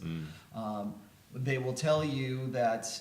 You guys already know my reasons for not being into traditional conservatism. But thank you. Yeah, I have a comment that I could kind of share in this. I think you'll like a lot, Rollo. So I was talking to Dr. Sean Smith, one of the fellow RMG guys, 21Con speakers, a few weeks ago, and he asked me what I thought about TradCon beliefs, traditional conservatism, things like that, and if I was TradCon. I said no. But when I look at TradCon beliefs versus what the shit we see right now, they're infinitely more rational than what we have now. Even so, they're not perfect. And for a fact, we can see that they led to where we are today. America used to be, in say, the 40s and 50s, a lot more, they had way different beliefs than we do now. That was better, but it wasn't perfect. Why? We're here right now. Whatever holes and weaknesses those things had, they led to where we are today. So when I say in my speeches at the convention, and when I talk about the future is masculine, that's what I mean. We have to build a better future that's not just a replica of 1950s. Rollo talks a lot about the, TradCons want a time machine. They don't want the truth. Yeah, I'm on board with Rollo on that. Like, I like a lot of TradCon stuff, but I know it's not perfect. I know we need to build something better. The same way this country was founded, by building something better than what we had. It's the best thing the world's ever seen. So we need to figure out what that is, and I think we're in the middle of figuring that out. Well, if we were to say, okay, the answer is to take away women's rights, okay? Well, let's just say that maybe that's going to be something that's going to stave off disaster. Imagine telling that to a woman who is a traditional conservative. What's she going to say? If we say, you know what, sorry, baby, but if we're going to turn the ship around, we're going to have to take away your rights. And I know you voted for Trump, but sorry, but that's the way it is. What's she going to say? I've had conversations with friends in public spaces about this, and I've seen absolute horrified looks from. I remember having a conversation about this with a friend of mine. We were in the grocery checkout, and just terrified looks. Nobody said anything, but I've also had conversations with some women about this. Of course, I never phrase it as a right. I would never take away anybody's rights, but voting is a privilege. Women shouldn't. Yeah, you're right. You do have to stop calling it a right. Yeah, right. You have to change the language first. And I've explained it too. And the way I usually put it is, imagine you've got a group of maybe 50 people on an island, half men, half women, but only about 20 of them are of adult age. You got the bunch below that are able-bodied, useful. You got 10 men, you got 10 women, you got a bunch of older men, and you've got a bunch of children that can't really do anything. And you have to survive. You have wild animals that the group has to be protected against. They're not going to value the opinions of the children. Yeah, and security and all this. They might consult, but you don't get to cast a vote. Yeah. Totally agree. You're going to be reliant on the people who are capable of fighting off the animals and doing the hard work. Those are the people that are going to be at risk, though, doing this. So however it gets done should be up to them. They are the ones that are putting their necks on the line for the rest of the group, so they should be able to decide. If you're sitting back at home safe and you aren't the one that's out there doing it, you shouldn't be able to have a say. I would the say ideal so. sort of scenario. Okay. The thing I would say is that we don't have that an right ideal now in the scenario life that we is live. great, but what I'm saying is I think that it is a mistake to think that traditional conservatism is any different than the leftist side when it comes to the rights of women. When it comes to fundamental red pill beliefs or red pill truths that we've gone from being like on my first speech at the 2017 21 convention. I did a speech called Hypergamy Micro to Macro. Okay, this is the macro side of that. Okay, now we're talking about where we have gone from like pickup artistry all through our personal lives, how to have a better marriage, and now we're talking about things on a social scale. Okay, just what I said before, the sisterhood uber alles, I would say it is almost even more intense in the conservative side of the spectrum. I would say women will you will ask a conservative woman. Oh, it's just as intense. 100%. Yeah, you will ask a conservative woman, say, "Are you a feminist?" And they'll go, "Oh no, I'm not a feminist." And you say, "Okay, we're going to take away your right to vote or your privilege to vote, whatever." They will lose their fucking minds because there is nobody in this room and nobody watching this and no woman, in society right now who has been born after 1965 that hasn't had feminism in some way influence the way that they think. So even if you, all these people say, well, women don't really identify as being feminists these days. I'm like, that's bullshit. Who cares? It's meaningless right now because you were brought up to believe in all of this stuff because it was in your schools, it was in your Disney shows, it was in your music. It's listen to Beyonce, okay? I'm a feminist. We don't think of those when somebody's asking you, "Are you a feminist?" We don't think about the influence that song had on us. Well, I got to tell you, when I found your work, I was amazed at how much feminism had impacted me in ways I didn't realize. Scary. I hate It's everywhere. So if it impacted you to that degree, feminism before I found your book, and then I'm reading it, and I'm like, oh fuck. well, we have us there, done. too. Yeah. Looking back and thinking about the way that you thought about things previously, the things you've said and done we come because full of that circle. programming, and thinking back now, holy fuck, what the hell was wrong with me that I would have even considered saying something like that? Like, well, hey, you want to go out shooting? Oh, I got to see if my wife Check has it with got the plans. boss. Gotta check with the boss. Why the fuck you're a slave. Why would Why you would think you that? even think right. that? But No. you Do I- but you do think I want to? you know why you think that? Because you were brought up and you were conditioned by the blue pill to think that way, to be pre-whipped. Yep. It's So- sick.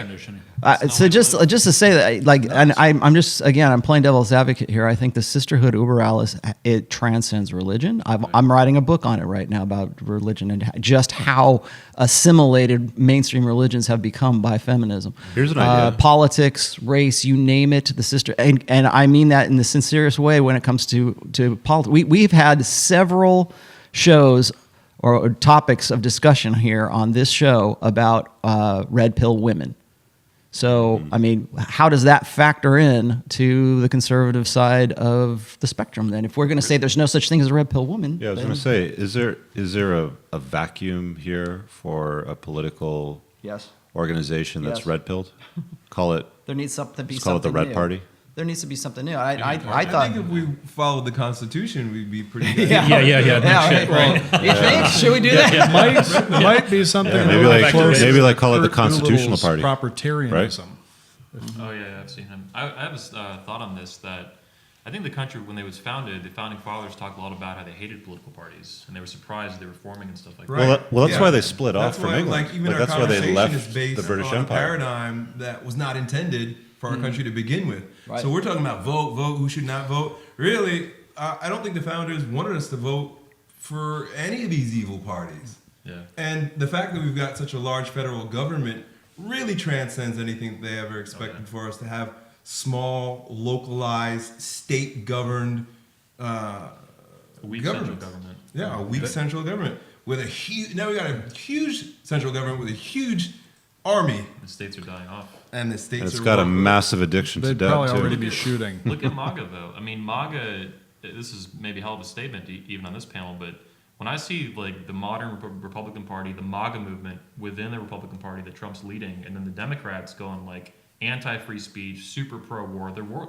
You know, liberals now 10 years ago were anti-war. Now they're pro-war.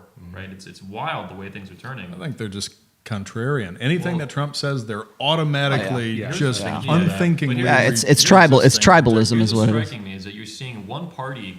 You're seeing two parties in America. The two major parties. One is going pro-America. The other one's going anti-America.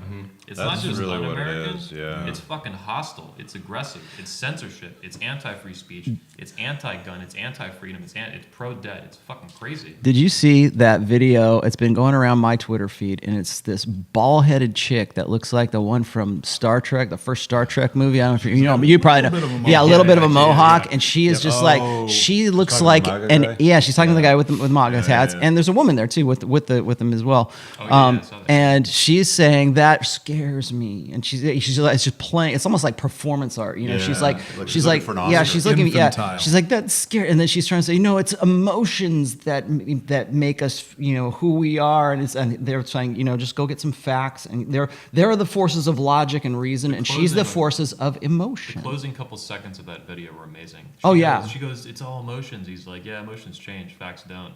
Yeah, yeah, exactly. Well, and then, one more thing to add to put on the fire here, just like I was saying, how in a feminine primary social order it becomes more collectivist. Well, it is also based on a primarily on feels before reals. That's what Dr. Everett Piper talks about when I'm on Pat Campbell's show. He's the guy that comes on before me, and he has said that he has seen this, and it is endemic in our political discourse right now, where it's all about how people feel, and they need their safe spaces, and they need to feel secure, and that's, you know, words are weapons, words are violence. But why? Because it makes me feel bad, and that's what she was just saying. That hat makes me feel And bad. that you've written about that this is one of the basic ways men and women are different. Is Yes. women prioritize emotions, Before- then instinct, yeah. then logic. Which maybe.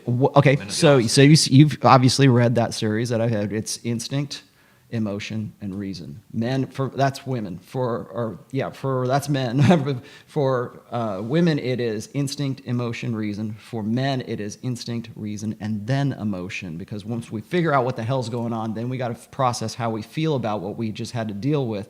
Women see something, our instincts interpret it, then how they feel about that is what freaks them out, and then what are they going to do about it? Men prioritize that differently, and we're doing that in our political discourse. Yes. Why? Because women control the social discourse and control the feminine primary social order. That's I think exactly what what's it's really saying. hard for guys to understand too is that to women that makes complete sense.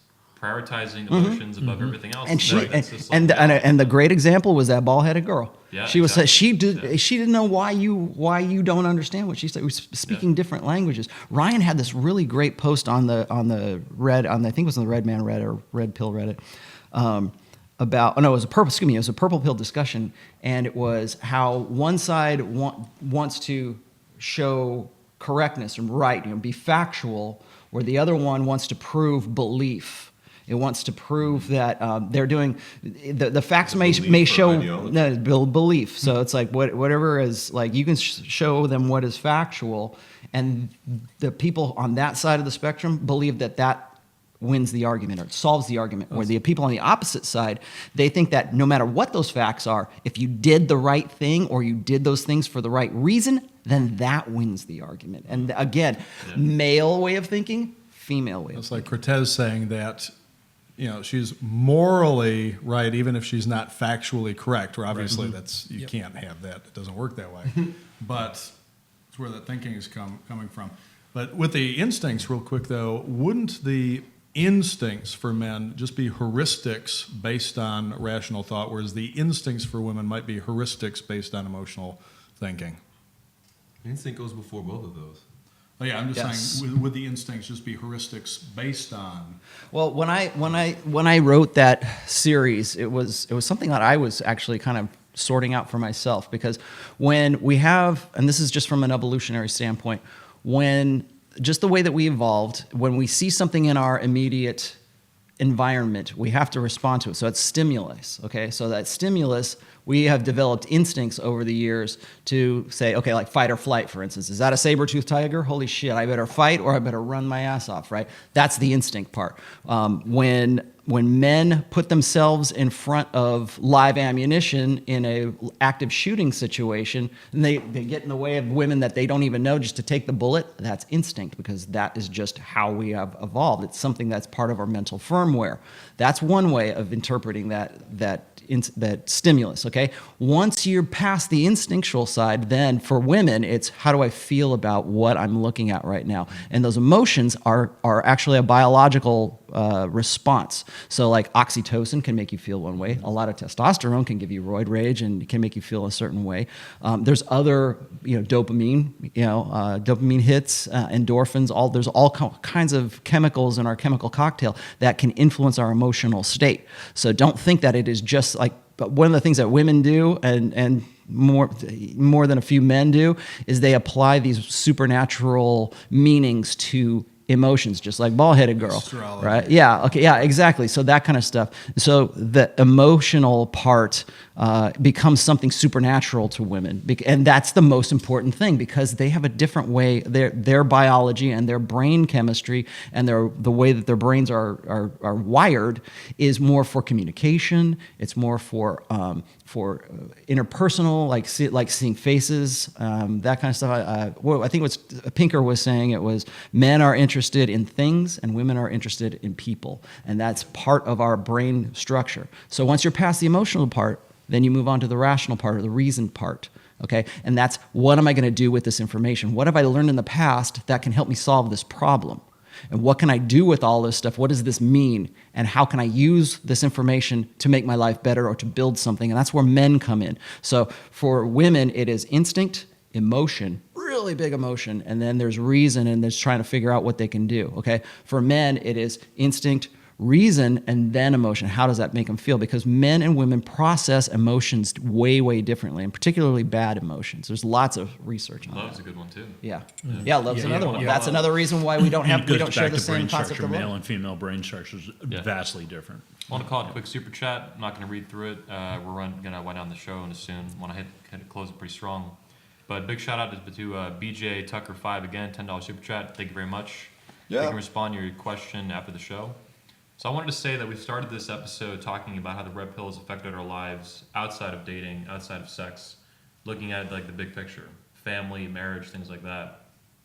We've now gotten into politics, obviously throughout the course of the show in different ways. We're about to wrap up. We got 10, 15 minutes left. I wanted to talk about what's coming up next with the red pill and politics. particularly the gender war that Roll is focusing on, coming up in 2020. So I think we're going to see 2019 that's going to escalate. I mean, we're fucking a few weeks into Yeah, 2019. yeah, It's you're- spiraling out. It's amazing how fast it's escalating. I think we're going to see that continue through 2019, and then 2020 we're going to see it blow up, I guess. Time to raise an army. Yeah. Well, yeah, let's talk that about was this, though. like you guys were just saying. Hey, what's the solution? Obviously, it's not the left, and it's imperfect on the right. So what's left is we need to create our own thing. We need to have our own party, or our own direction, or our own whatever it is. I don't even know what to call it. Like I was telling you guys before, it's like I don't align with the left. I used to be. I don't anymore. But I don't also fully align with the right, and so like. I don't know what I am. You guys say, well, you're a libertarian. I've never identified as a libertarian You're a either. man and I you're don't know American. what I am. So, Yeah. you know, maybe that's what we need to do is develop some sort That's of what I was thinking about earlier based on the conversation thing. we're having here. Yeah. Is that you're seeing the political parties get so fucking polarized that you have two choices, pro-America or anti-America. So that's what came to mind based on that earlier. Mm-hmm. But the gender war to me is pretty interesting. Like I think we're going to really see this amp up in 2020 and throughout the rest of this year too.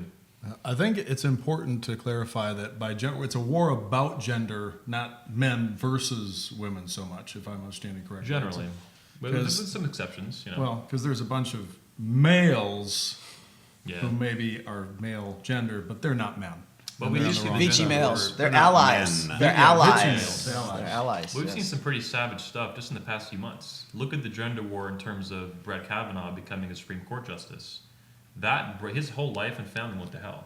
I mean, the whole country, well, not the whole country, but millions of women were angry with this dude, were storming the place, spitting, throwing all kinds of crazy shit was going on. That's not the last time we're going to see that, No. of course. Oh, We're no. going to see worse Ruth stuff. Bader Ginsburg is Yeah. if she's not already dead and they're just propping her up for things, she will be sued. Yeah.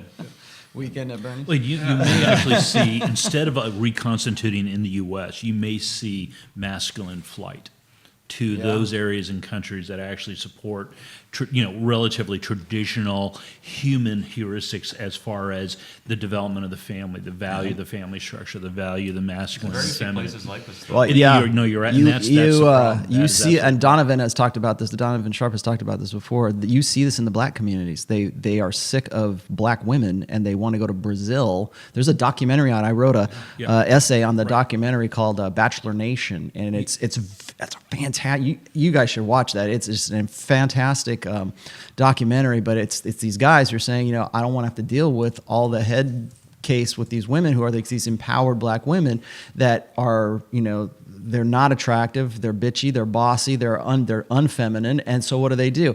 They go off to Brazil to look for a feminine woman because the culture is different there, and they're finding it there.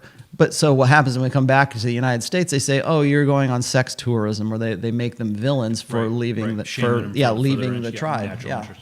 Yeah, and one of the things that I've looking at restructuring my professional life, it afforded me the opportunity to realize that my partner sits down and comes back to me and goes, "Whatever you decide, the family's going to support."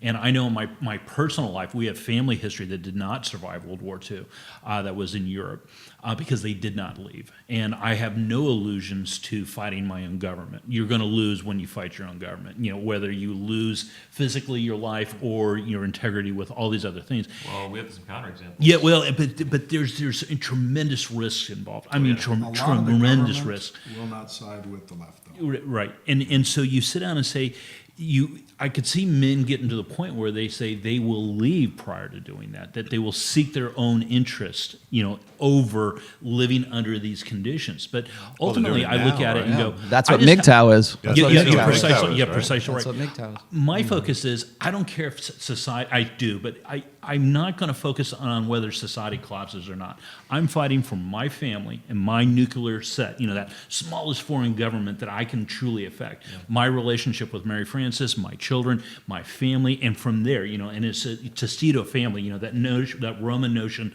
of the tortoise shell, the basic formation, and go from the basic formation up rather than look at holistically this culture and boiling it down to the family. This is one of the roots of the Declaration of Independence. To secure these rights, Correct. governments are instituted among men. Property rights, speaking rights, all Fathers those. literally Yep. went out and built governments for this exact purpose. Correct. And now it's getting out of Correct. control. Right. Yeah. Ellie, do you want to hop in on this? The gender war coming up in 2020 that we're seeing escalate? Yeah, and I know we're talking about, being led to slaughter, and the shit has to hit the fan. I think what's going to emerge as a result is a return to religion. I think, and I know for a fact that our ancestors used stories and used metaphor and used religion to re-league man with our true leader. We're talking about fallen people, Donald Trump or even Ron Paul. We're putting all of our hopes, dreams, wishes, and belief in the religion of government. That's really what has happened. And as America has become more secular, we've become more radically religious about this war of dust. So it may be the right thing for us to be led to slaughter so that we be led back to the Creator, to our God, to our meaning, to what the patriarchs of old understood and delivered to young men, which was meaning. Why? What are you here for? What are you doing? And what is the big picture of this all? What are you going to do before you die? You're asking me, what am I going to do? No, it just comes to mind as a thought. It's like we're all, no matter what time you were born in human history, now or 50,000 years ago, you're going to die someday. Mm-hmm. Every single man sitting here is going to die. Who knows when? Tonight, tomorrow, 50 years from now.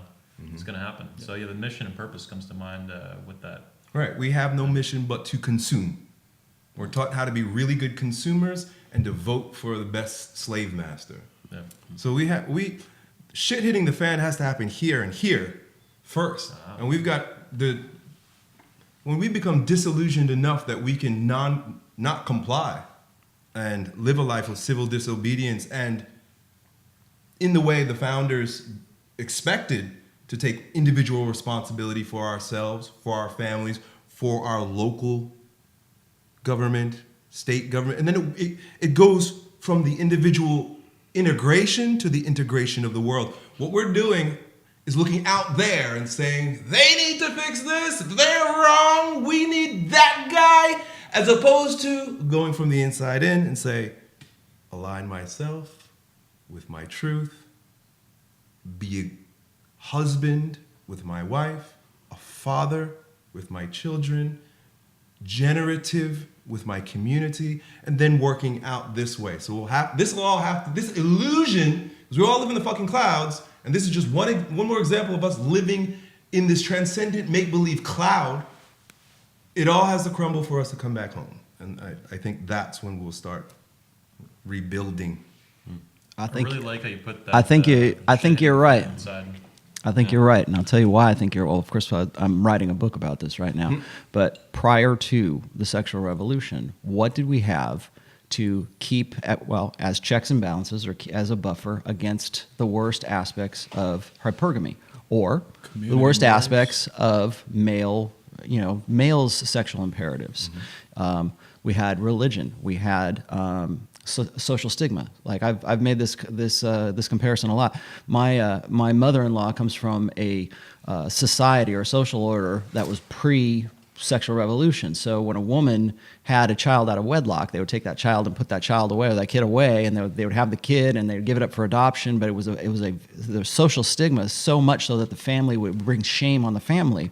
We don't have that anymore. In fact, we encourage single motherhood to the point. Celebrate it. Yeah, we celebrate. We celebrated the abortion decision just recently. They were cheering for this. Okay, but why is that? Because those checks and balances are no longer there anymore. They're gone. And you don't that's suffer the consequences. Yeah. I mean, the consequences were life and death. They were dire. Yeah, you could. And then you can say what you want to about Muslim cultures right now, but they have their women in check because they still have those checks and balances as part of that culture and as part of that religion. And that's one of the things that the MGTOWs say, where it's all going to go to hell, but it's going to be the Muslims who take over because they already have that in place because they're aligned and they know where they are in the universe. And, you know, and if you have a child out of wedlock, well, that might be an honor killing for you, or that might be some kind of stigma or some kind of social disgrace. So, you know, if women know that there are consequences for those actions, and men know that there are consequences for their own actions, they're going to behave in such a way that you're not going to have the kinds of social ills that we have today in a feminine primary social order. So yeah, I agree with you. I think that there will be a return to religion at some point. Whenever And this is boundaries and conservatism Yes. and rules and commandments. We're already seeing that with the Lost Boys. It's one of the reasons why Jordan Peterson is such an enigma right now. It's like he just says, you know, stand up straight and put your arms back and wash your penis or something like that. Yes. And men want that. They will that's a direction. It might be some screwball direction as far as I'm concerned, but they want that. They want that direction. They want to have what are, you know, we call them rudderless. Well, you give them a rudder at least, and they can go where they want to. And that People get my rudder is book, and they have fatherlessness. some kind of man, a Chilton manual. You know, they have some kind of manual that gives them at least an idea. I don't do 12 steps in the Rational Male, but I give you the nuts and bolts, and I say, here's how you can put the car together. Go put the car together. I'm not interested in making better men. I'm interested in men making themselves better men, and that's where I've always come quick from. tip to our channel sponsor. Yeah. If you need to wash your Johnson tactical soap, Jordan Peterson probably would approve it. We'll see. So, link is in the description. And Also- bodybarber.com, BAWDY barber.com. Yeah. Closing comments? Yeah, we got to wrap up in a few minutes. Closing comments, gentlemen. the future absolutely is masculine because there's no viable alternative. I'm going to leave it where it is. You guys have been great.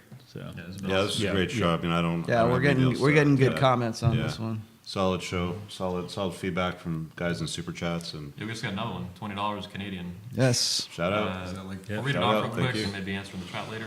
Richard was on Tinder and Bumble for 3 months, 47 matches, no dates. Hypergamy's a bitch. I need to be better. What is your number one recommendation for men in 40s to secure better women? Get off of Tinder. It's true. Yeah. The fish, the pond. Get off of Tinder and Bumble. Once he's done. Meet them in person. We'll Yeah. do this in the chat, but Old appreciate school. Super Chat Man, 100%. Yeah, we'll answer that. Someone will get back to it. That's easy. That's just chase your own excellence and stop Yeah. putting women on a pedestal. All right. Men's point of origin, yeah. Yeah. Agree. So this has been fun. I think we should do this again sometime. I wish we had more occasion to do this a little bit more often. I'm glad we have this, this panel, and everybody's remote, like local, and someone remote, but local. Yeah. Gives us an opportunity to get together. We did some cool shit. We shot guns. We drove a Lamborghini. We were hanging out with You Elliot both Hulse. caught your first fish, man. Caught a big ass fish. Yeah. I want to go like offshore, like deep sea shit. Yeah, like you want to go fight on a it. You want to sailfish. go. We need to take you on I like want to a have a big fight. Just head want boat. to get in there with a fish. Just like, Fight for your life. Punching sharks. Yeah, it was fun. reel it Take- in, take man. It them was awesome. It spearfishing. was amazing. I loved it. Yeah, that was good. So maybe that's the reason why we should be getting together. So at some point, I'd like to get Donovan here. I'd like to get Ryan down Yeah. here. We need to build out a proper Well, studio we'll is get what we Carl, need to but we'll like put a big old mask on Carl. Bring you to some Guys, jam nights. We need, Yeah, we we need could. to build a proper Studio. studio to continue to do this on a more Well, in-depth I am level. looking for Yeah. millions of dollars to build 21 studios. Yes. Well, I Certainly. The architect sitting over here for Certainly, it certainly helps if you support with So content creation that comes from sponsors that actually value men and masculinity, the stuff we're talking about. A guy that got red pilled going through divorce and said, hey, why don't I take a soap product and infuse pheromones in it and give a guy a little bit of an edge, I right? gotta say, people have I like criticized the guy. soap I on like my the guy a channel. lot. They've criticized it. I've seen them criticize Rich, George. You're showering. Ryan, all You're these showering. guys. If you're watching our channels, Yeah. buy soap from a company that supports what we make. or buy a shaver from one. Let's put it this way too, though. Scott is a guy who showed up at the convention. Yeah, he put This his money where guy, his mouth was. he put his money where his fucking mouth was. Got in a flight, came to Florida, got a hotel, and came to the convention. Talked to the attendees, talked to me, talked to Rich, talked to the speakers. He showed up. A lot of these guys, these haters and losers, they don't show up. No. No Yeah. action. All bitching, all talk, no action. Soap is where it's at. Tactical fucking soap. Yeah. Super soap. 10% off. Check out with RMG. Links pinned in the description below. There you go. Thanks, gentlemen. Yeah. It was really Awesome, good. guys. Thank you. Oh, last thing, visit patreon.com/redman group. Check out links in the description for the Patreon. You can get there for a monthly Q&A. It's private, not on the channel. Yeah. There's also social media links for the Redman group to Instagram, Twitter, Facebook, all that stuff. Also, hit the like button on this video if you haven't yet. We have, who knows how many viewers, like 1,000 or something. And there's not that many likes, which means some of you are watching and not liking. Yeah, You man. smash that like button like it's the matriarchy. Smash, smash, smash. Equal rights, equal lefts. That's what you need. Hit the Yeah. like button. Well, only the like button. Don't hit the other one. The like button. Share it with your friends. We also are on Podbean, so you can go to redmangroup.podbean.com, get the audio files. It'll be on iTunes within a couple days. Yeah. With that said, this has been RMG episode 51 Yep. in 21 Studios Global Command in Orlando, Florida. I've had with me live Socrates. I've had Drew Bay, Elliot Hulse, myself, Anthony Dream Johnson, Richard Cooper, and Rollo Tomasi.